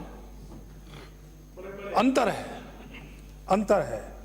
आप बात तो कह सकते हैं लेकिन हकीकत नहीं जान सकते। हकीकत वो जानता है जिसके पैर में बेबाई पड़ती है, जो उन गरीबों के पास रहा हो, जिसने गरीबी देखी हो, जिसने गरीब का सहयोग किया हो, जिसने उस किसान को देखा हो। अरे मैं तो काम करने वाला आदमी, अभी भी जाता था तो काम, खेती में काम करता हूं। पिताजी मेरे 80 साल के, लेकिन वो काम करते हैं, किसान आदमी है। हम जाते हैं, मैं कहता हूं मैंने किया है। अरे आप ट्रैक्टर की तो बाद में चला, पहले मैंने हल चलाया है बैल का, मेरे जीवन में चलाया है, बैल का हल चलाया है। मैं 40 फुट नीचे, हाँ नागौर का ही है, सही कह रहे हो, मैं सही कह रहा हूँ। नागौर में लेने भी गया हूँ, मालगाड़ी में बैठ के आया हूँ। अरे नागौर में बैठ नहीं, नागौर में बैल लेने गया हूँ पर्वत सत के मेले में, और मैं मालगाड़ी में बैठ के भी आया हूँ। गाड़ी में नहीं, मालगाड़ी में बैठ के आया हूँ। हाँ, मालगाड़ी में बैठ के आया हूँ। अरे बैठिए। चल आप माननीय मुख्यमंत्री जी, माननीय इसलिए मैं कहना चाहता हूँ माननीय अध्यक्ष जी, इसलिए मैं कहना चाहता हूँ, वो माननीय हमारे गंगापुर से आने वाले विधायक जी कह रहे थे, इसलिए मैं समझौता कच्चा नहीं करता, क्योंकि किसान के दर्द को मुझे पता है। मैं 40 फीट, कितना 40 फीट गहरे गड्ढे में नीचे उतरा हूं, मैंने हवा काटी है, मैं वहां से निकल करके आया हूं। कल की बात छोड़ दीजिए, मैं वहां से निकल करके आया हूं, उसमें से मैं निकला हूं, दिन में 10 बार गया हूं, 10 बार बाहर आया हूं। मैंने देखा है। आप मजाक कर रहे हो डोटासरा जी, आपके तो नौकर लगे रहते होंगे, इसलिए काम, हम तो खुद ही करने वाले और खुद ही नौकर हैं, चिंता मत करिए आप। नहीं, आपके यहाँ नौकर रहते होंगे, इसलिए आप मजाक कर रहे हैं, मैं तो खुद ही करने वाला हूँ। यही स्थिति है, आपने गरीबों की इसी तरह से मजाक किया है। आपने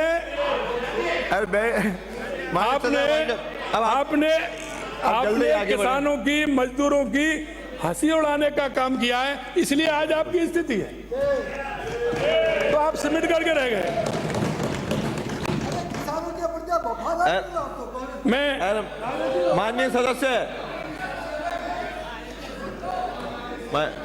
अब बढ़े। आपने सर्वदलीय बैठक में निर्णय होने का, क्योंकि जनवरी 2020 में मध्य प्रदेश के तत्कालीन सीएम श्री कमलनाथ जी ने CWC को पत्र लिखकर ERCP का विरोध किया। वो पत्र आपको नहीं हो तो मैं दे दूं, जो उन्होंने विरोध किया था वो पत्र आपके पास नहीं हो तो मैं दे दूंगा आप, उन्होंने विरोध किया है। सर्वदलीय बैठकों में निर्णय होने के बाद भी तत्कालीन सीएम ने CWC की बैठक में अधिकारियों और CS को भी जाने से रोका, गए नहीं। अरे बैठक में चले जाते, क्या दिक्कत आती? वो तो सभी की होती है, देश के लिए काम था, राज्य की भलाई के लिए काम था। CWC लगातार पत्र लिखता रहा, लेकिन इनके कान पर जू तक नहीं रेंगी, कुछ नहीं किया। आप सुनिए, आपको पानी नहीं पिलाना चाहते थे, गंगापुर से आने वाले विधायक जी को कह रहा हूं मैं, आपको मैं ही पानी पिलाऊंगा, चिंता मत करिए, ये सरकार पानी पिलाएगी। हाँ, पानी, नल से जल, आप पानी की बात मत करिए, नल से जल की बात कर रहा हूं मैं, नल से जल, नल से जल। में पानी पिलाने का मतलब दूसरा होता है, कौन से की बात कर रहे हो आप? नहीं, नल से जल की बात कर रहा हूँ। माननीय नेता, माननीय नेता प्रतिपक्ष में नल से जल की बात कर रहा हूँ। वर्ष 2019 से लेकर के वर्ष 2019 से लेकर के वर्ष 2023 तक, चाहे बजट भाषण हो या माननीय राज्यपाल का अभिभाषण हो, ERCP का जिक्र इसमें जरूर किया गया है, लेकिन इस जिक्र की कभी फिक्र नहीं की गई। जिक्र रहा, फिक्र नहीं हुई। ERCP को लेकर कांग्रेस सरकार द्वारा इसके समाधान की मंशा कभी नहीं रही, आपकी मंशा कभी नहीं रही, सिर्फ आप इसको इशू बनाना चाहते थे। आप इसको ये करना चाहते थे कि नहीं? आपको मैं आगे और भी बताने वाला हूं अब कि आप चिंता मत करिए, आपके मन की आशंका शंका और इसके बाद भी रहे तो कल परसों में फिर आ जाना, फिर बता दूंगा आपको। इनको बात नहीं तो बता नहीं देना। बैठिए, अब हाँ, ये इनको मेरे बात को तो बता समय देना। दिया है तो मैं सुना दो करूंगा आपको, क्यों चिंता कर रहे हो? इनको बात आपको तो जल्दी जाने की है क्या? नहीं, अच्छा अच्छा ठीक है। मैं वही कह रहा हूं आपसे, मैंने वही कहा है, लेकिन अब डबल इंजन नहीं। सब आप अब ही सुनोगे क्या? तो आप बात कह रहे नहीं थे डबल इंजन, आप कह रहे थे डबल इंजन, मैंने इसलिए कहा है, आप सुन लिए, मैंने इसलिए कहा है, मैं डबल इंजन की तो कह रहा था, लेकिन डबल इंजन नहीं, अब ये ट्रिपल इंजन हो गया।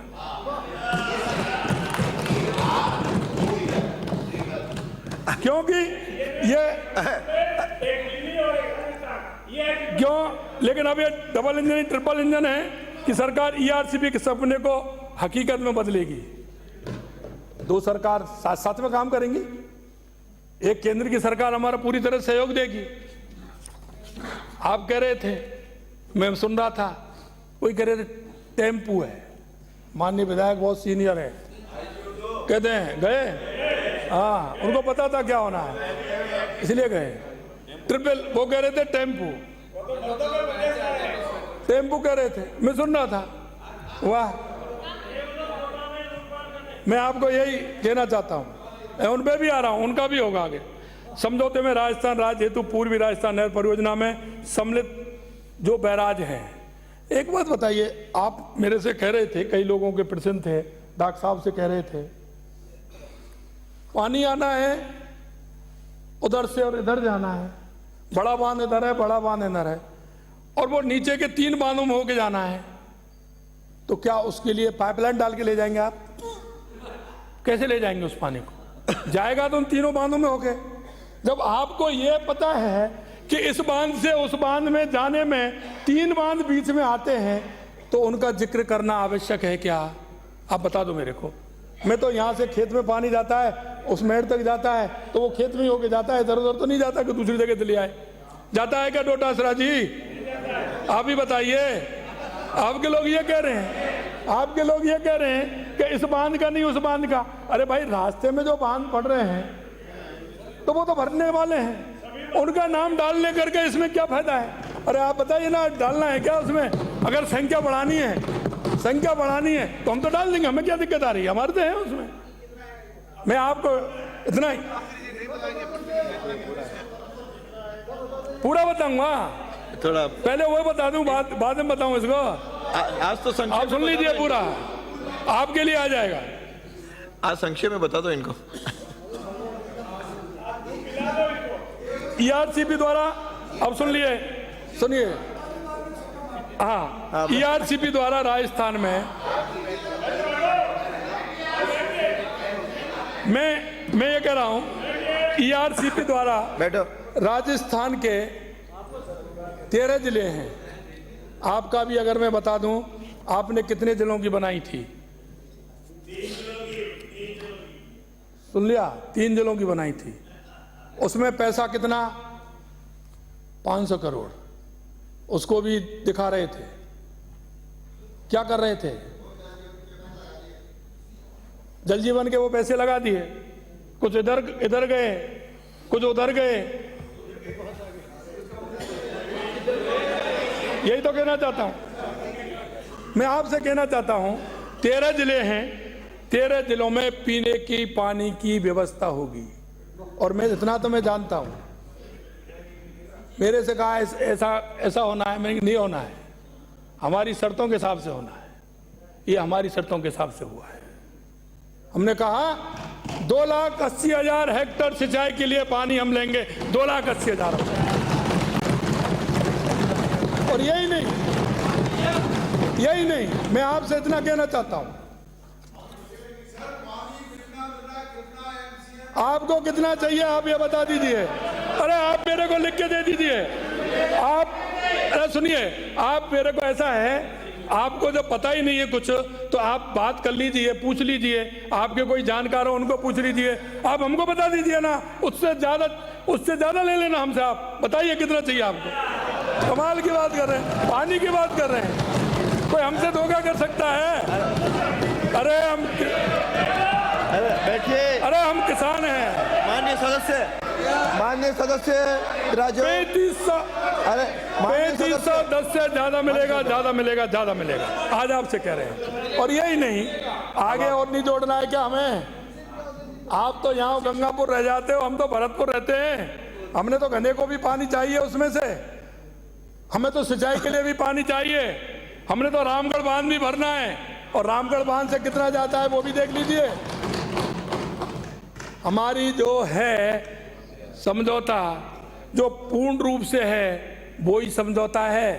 आप गलतफहमी मत फैलाइए लोगों में, गलत वो मत करिए। जितना है उतना ही है, उतना ही आएगा, उतना ही लेंगे। स्थिति ये हो रही है, बता दिया ना, 3510 है, उससे ज्यादा मिलेगा। क्या बात करते हो? और यह समझौता तुमने नहीं किया। नहीं, एक देखिए माननीय अध्यक्ष जी, एक देखिए, ये ऐसे बात कर रहे हैं कि आप, ये समझौता हमने किया था, आपने ऐसा कर दिया।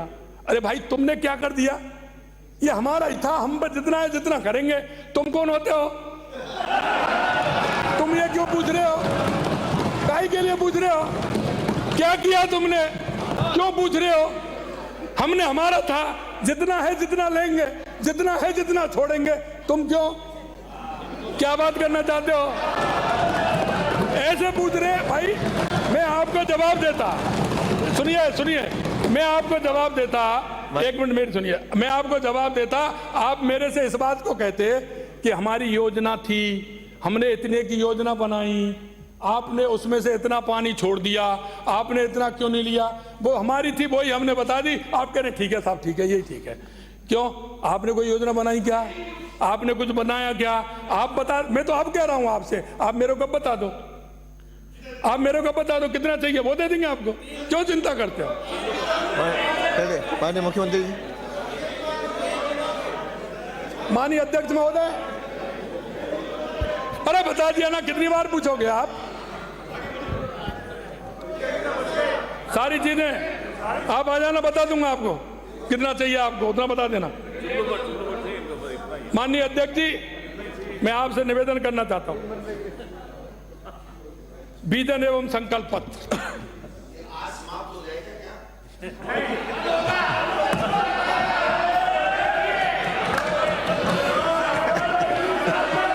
मैं माननीय सदस्य, माननीय अध्यक्ष जी, हाँ सुनो आप। अरे भाई माननीय अध्यक्ष जी, अरे सुनिए, अब बीच में आप देखो, ऐसा है, जितना समय लगाओगे। आपने देखा होगा, बीच में अगर आप कहोगे तो अगर आधे 1 मिनट का गैप आएगा, वो आगे 7 मिनट का नुकसान तो करेगा ही। ये तो आप मान लीजिए। और मैं एक बात और बता दूं, मैं तो पहली बार आया हूं, इसलिए मैं पहली बार आया हूं, मैं आपके बीच में बात रख रहा हूं, तो मैं तो कम समय ही ले रहा हूं, आपका ज्यादा नहीं ले रहा हूं।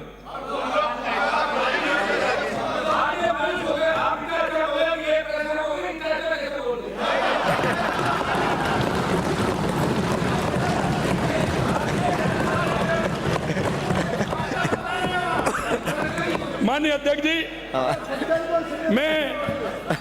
मैं हमारी सरकार ने सेवा में आते ही प्रदेश की जनता से किए अपने वादे, माननीय अध्यक्ष जी, किए अपने वादों पर कार्य करना शुरू कर दिया है।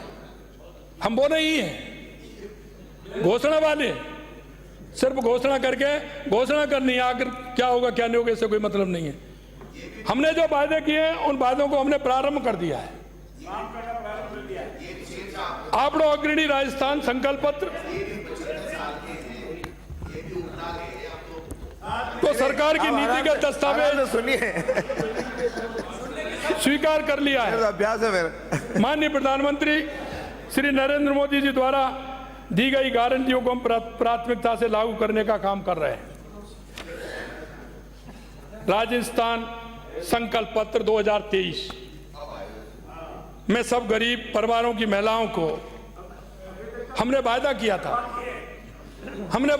था गरीब महिलाओं को 450 रुपए में LPG सिलेंडर देने का। अध्यक्ष जी, हम भी इंतजार कर सकते थे, हम भी कह सकते थे 1 महीने बाद देंगे। हमने हमारी सरकार के 8 दिन बनने के बाद ही हमने फैसला ले लिया और हमने कह दिया कि 1 जनवरी से हम 73 लाख परिवारों को गैस सिलेंडर देने का काम करेंगे। हमारा 1 जनवरी से प्रारंभ हो गया। माननीय अध्यक्ष जी, 450 तेल डालो थोड़ा, 450 नहीं 450 का है। माननीय अध्यक्ष जी, कभी कभी मेरे को बड़ा ताज्जुब होता है और मेरे सदस्यों ने उसका जिक्र भी किया है कि हमारी सरकार ने नाम बदलने का काम किया है। मैं आप सदस्यों से, जिसको नहीं पता हो वो कर सकता, जिसको पता है वो मेरे को बताना कि हमने किया है। हमारी 2013 से की जो सरकार थी उसमें हमारी इस रसोई का नाम क्या था? क्या नाम था?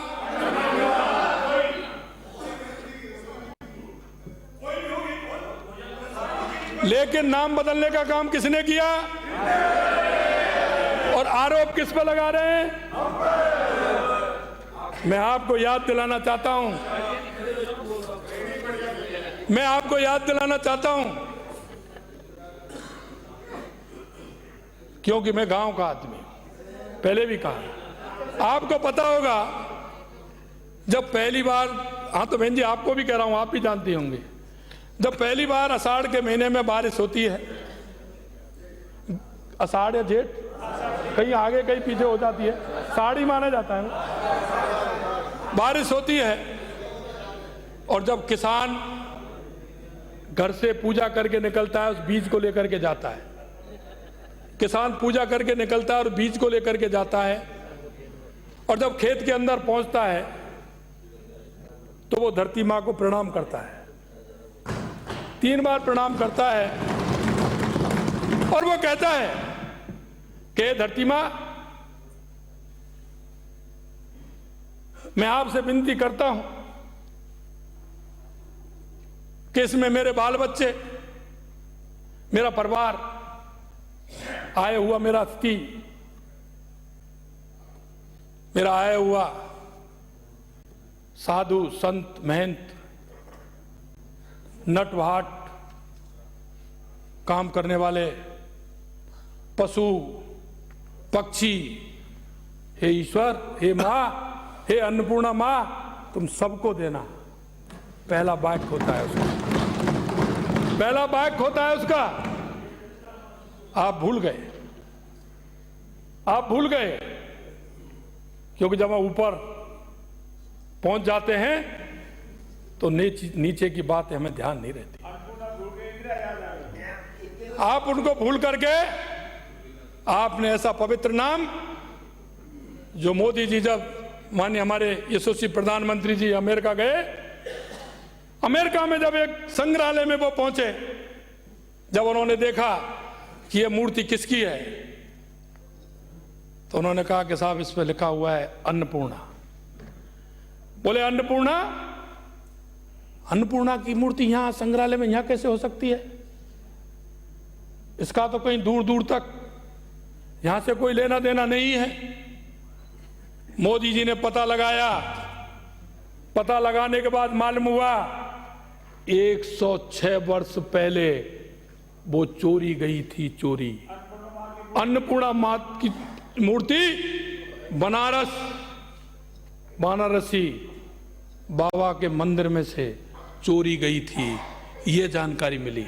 माननीय प्रधानमंत्री जी उस अन्नपूर्णा की मूर्ति को लेकर के आए और माननीय भोलेनाथ के बगल में उन्होंने उसका पदार्पण करने का काम किया। अरे हम वो लोग हैं, हमारी पहचान, हमारी हजारों साल की संस्कृति जिससे जुड़ी हुई है। कभी किसी की बात आती है तो वोट के खातिर हम हमारी संस्कृति को भी भूल जाते हैं। अरे ध्यान करो, आप कहते हैं राम कहाँ है? राम रोम रोम में, राम सबके हृदय में है। आप ध्यान करिए,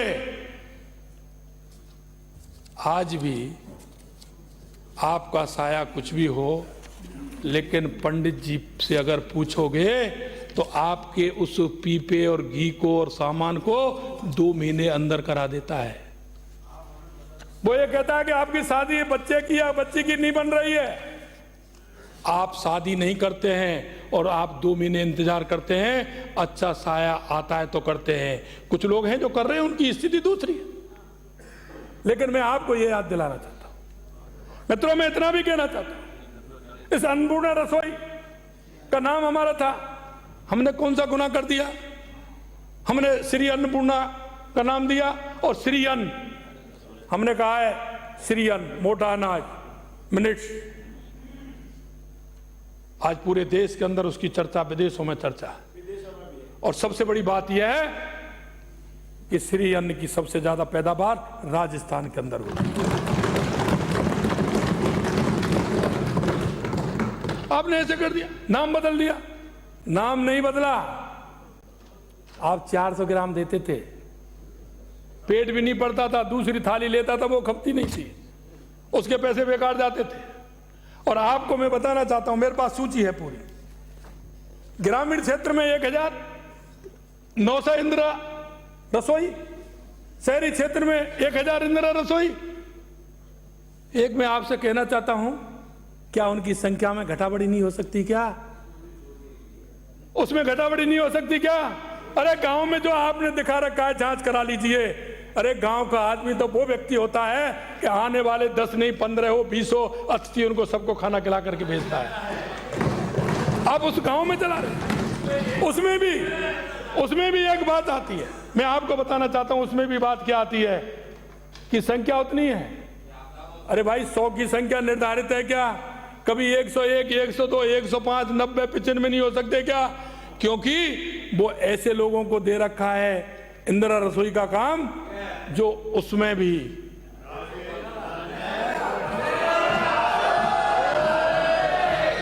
हमने कहा है। और मैं आपको बता दूंगा, आप देख लेना फोटो कैसे हैं, अगर आपके पास नहीं तो मैं बता दूंगा। फोटो से फोटो, उसमें तय ये है कि आदमी खाना खाता है तो खाने खाते हुए आदमी का फोटो लेकर के भेज दो। फोटो से फोटो खींच करके, उसने फोटो बता दिया अपने पास रख रखे, किसी का फोटो खींचा भेज दिया। क्या स्थिति हो रही है? क्या देना चाहते हैं? आपके उनको किस तरह से भरोसा? अरे आस पराई जो करे जीमत ही मर जाए। अगर आपकी इसी आस पे, राजस्थान की जनता की इस आस पे जी रहा है, उसको कोई जीने का हक नहीं है। ईमानदारी से काम करना पड़ेगा, कोई भी हो। ये घाल मेल तो नहीं चलने वाला है, आप याद कर लीजिए। मैं आपसे यही कहना चाहता हूं, प्रदेश में शहरी ग्रामीण क्षेत्रों में संचालित अन्नपूर्ण रसोई योजना में 6 जनवरी 2024 से भोजन सामग्री का वजन 450 से बढ़ा करके 600 ग्राम किया है। प्रति थाली राज्य की अनुदान 17 रुपए था, हमने 22 रुपए बढ़ाया है। उस पर भार नहीं डाला। हमने इंदिरा रसोई में हो रहे भ्रष्टाचार और चोरी को भी रोकना हमारा काम है, उसे भी हम रोकेंगे। हमने, आपने देखा होगा देश के अंदर एक बार जो स्थिति पैदा हुई थी, हम भी छोटे छोटे थे, हमने भी उसको देखा। ज्यादा छोटे थे, लेकिन इतने छोटे थे कि हमें ध्यान है 25 जून 1975 हाई कोर्ट ने चुनाव रद्द किया, देश में इमरजेंसी लगा दी गई थी।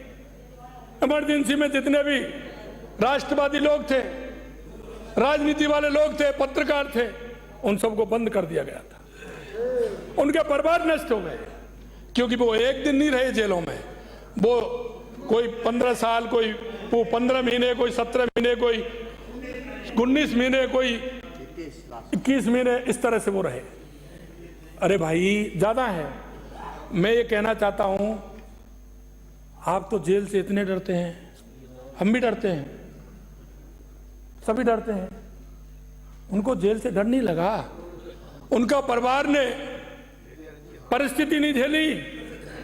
अगर कोई आप 2 दिन के लिए, 5 दिन के लिए घर से निकल करके चले जाते हो, परिवार उथल पुथल हो जाता है, परिवार की व्यवस्थाएं डगमगा जाती हैं। उन लोगों ने 2-2 साल तक जेल में बिताए। उन लोगों को क्या है, वो लोकतंत्र सेनानियों को, आपात के दौरान लोकतंत्र की रक्षा करने वालों को हमने 20,000 रुपये मासिक पेंशन और 4,000 रुपये मासिक दर देने का काम। राजस्थान की माननीय यशस्वी प्रधानमंत्री जी की भारत विकसित संकल्प यात्रा के तहत राजस्थान में भी काम हुए हैं। आपको ध्यान होगा 16 दिसंबर से लेकर के 26 जनवरी तक पूरे राजस्थान के अंदर कैंप हुए। माननीय यशस्वी प्रधानमंत्री जी का सपना, कोई भी गरीब व्यक्ति जिनको योजनाओं का लाभ नहीं मिला हो उसकी समीक्षा भी हो और उस योजना का लाभ नहीं मिला उसको व्यक्ति को लाभ भी मिले, ये काम इस विकसित भारत संकल्प यात्रा के अंदर हुआ है। इसमें 11,900 ग्राम पंचायत और शहरी स्थानों पर यह आयोजन हुआ है। 106 कैंपों में 2,66,00,000 व्यक्तियों को स्वास्थ्य की जांच की गई है। राज्य में देश में प्रथम है। पीएम सुरक्षा बीमा 8,25,000 से अधिक पीएम जीवन ज्योति बीमा में लाभ मिला है। 4,76,000 हमें बीमा में इसका लाभ मिला है। पीएम सुरक्षा में 8,25 का मिला है। इन योजनाओं में प्रदेश पहले पायदान पर है। यशस्वी प्रधानमंत्री मोदी जी के मार्गदर्शन में हमारा विजन होना चाहिए कि राजस्थान 2047 तक एक समृद्ध, विकसित, समावेशी राज्य बने। विकसित भारत 2047 के साथ कदम ताल मिलाते हुए देश का अग्रणी राज्य बनेगा। माननीय अध्यक्ष जी, अब तो सुनते जाओ ना, अभी तो अच्छा तो आएगा, अभी अच्छा तो आएगा, अभी आपने अब अच्छा तो आने वाला है।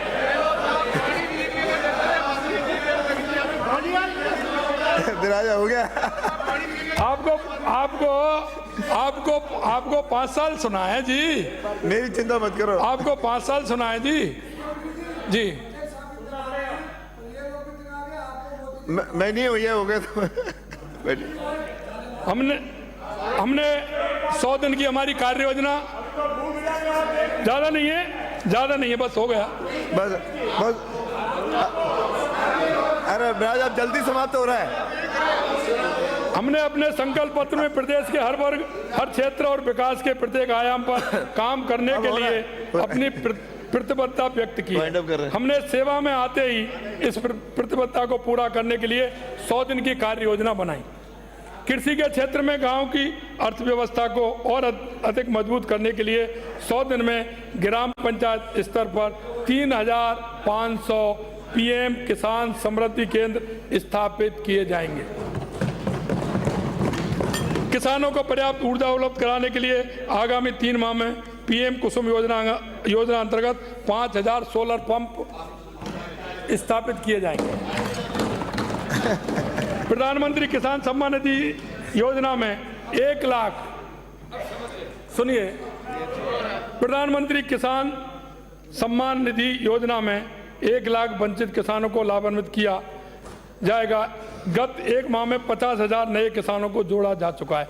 आपको मैं एक बात बताना चाहता हूं, देखिए, राजनीति में प्रतिस्पर्धा हो सकती है, कहीं एक दूसरे में दल के हिसाब से कोई बात आ सकती है, लेकिन हमें जनता के साथ अगर हम नीचे उसको उतारेंगे तो वो ठीक नहीं है।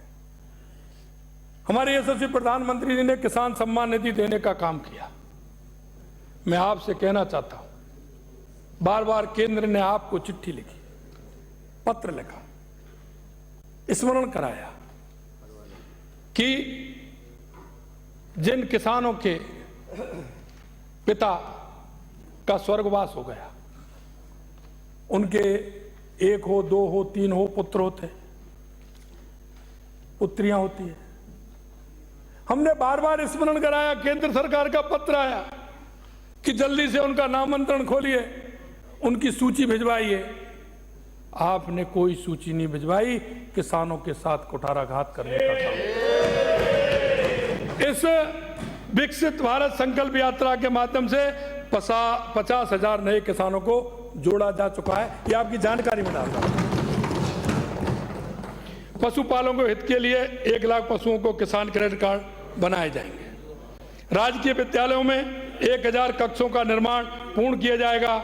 मुख्यमंत्री उच्च शिक्षा छात्रवृत्ति योजना, बालिका दूरस्थ शिक्षा योजना, मुख्यमंत्री हमारी बेटियां योजना, प्रत्यक्षता मुख्यमंत्री बीएड संबल योजना के अंतर्गत 1 लाख विद्यार्थियों को लाभान्वित किया जाएगा। आयुष्मान भारत प्रधानमंत्री जन आरोग्य योजना में 1 करोड़ पात्र सदस्यों को कार्ड दिए जाएंगे। समस्त क्रियाशील स्वास्थ्य कल्याण केंद्रों का नाम आयुष्मान आरोग्य मंदिर कर इन पर वेलनेस गतिविधियां प्रारंभ की जाएंगी तथा 75,000 स्वास्थ्य मेलों का आयोजन 3 माह के अंदर किया जाएगा। पीएम स्वनिधि प्रधानमंत्री स्ट्रीट वेंडर्स आत्मनिर्भर निधि योजना में 11,000 आवेदकों को बैंकों के माध्यम से ऋण वितरित किए जाएंगे। स्वच्छ भारत मिशन में ग्रामीण के अंतर्गत 8,000 गांवों को ODF प्लस बनाया जा रहा है। जल मिशन के अंतर्गत 1.5 लाख घरों में जल कनेक्शन दिया जाएगा।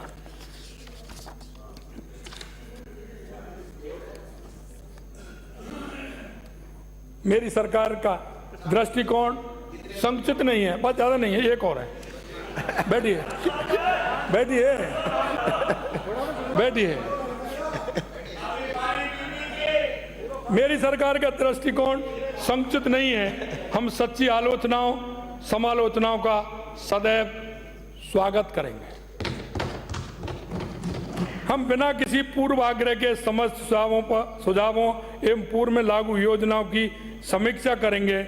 उन्हें अधिकतर बेहतर बनाकर प्रदेश की जनता को लाभान्वित करेंगे, ये हम आपको विश्वास दिलाएं। हर स्तर और हर जगह से प्राप्त जन कल्याण के लिए जनता को तत्काल राहत देने वाली और दीर्घकालीन दोनों कार्य योजनाओं पर बिना वक्त गवाए हमने काम शुरू कर दिया है। जन कल्याण के वास्तविक मुद्दों से जुड़े सुझावों का हमेशा हम स्वागत करते हैं। और माननीय, मैं एक निवेदन और करना चाहता हूं। कभी कभी हमारे मन में बात आ जाती है, अहंकार पैदा हो जाता है, और वो इस बात का हो जाता है कि मैं सबसे ज्यादा जानता हूं। कई मैं देख रहा हूं बराबर बराबर बराबर बराबर मैं देख रहा था सदन में, ये होड़ लग रही थी, ये कितनी बार खड़े हो, मैं कितनी बार खड़े हो। उनके मन में यह बात आती है, उनके मन में यह बात आती है कि मैं सदन में ज्यादा समझता हूं, मैं मेरी बात कैसे। लेकिन मैं कहना चाहता हूं, जोर से रखने में, बार बार रखने में उसका इंपैक्ट नहीं आता है। अगर आपकी सही बात है, मैं आपसे कहना चाहता हूं और मैं ये निवेदन भी करना चाहता हूं कि अनुभव की कोई उम्र नहीं होती है। अनुभव कभी भी आ सकता है, और अनुभव यह भी नहीं है कि मैं पूर्ण हो गया। पूर्ण कोई भी नहीं है। हम आप में से कोई भी पूर्ण नहीं है कि मैं सारी बातों का जानकार हूं। और मैं आपसे एक और कहना चाहता हूं कि कभी कभी वो 10 साल का, 12 साल का, 15 साल का वो नौजवान ऐसी बात कह देता है कि जो हमारे आपके अनुभव से काफी दूर है। इसलिए मैं ये कहना चाहता हूं, मैं आपसे भी कहना चाहता हूं और आम जन से भी कहना चाहता हूं, आपका किसी भी प्रकार का कोई सुझाव हो, अच्छा सुझाव हो, ये सरकार जन जन की है, आपकी है। हर सुझाव को मानने के लिए बिल्कुल पूरी तरह से तैयार है।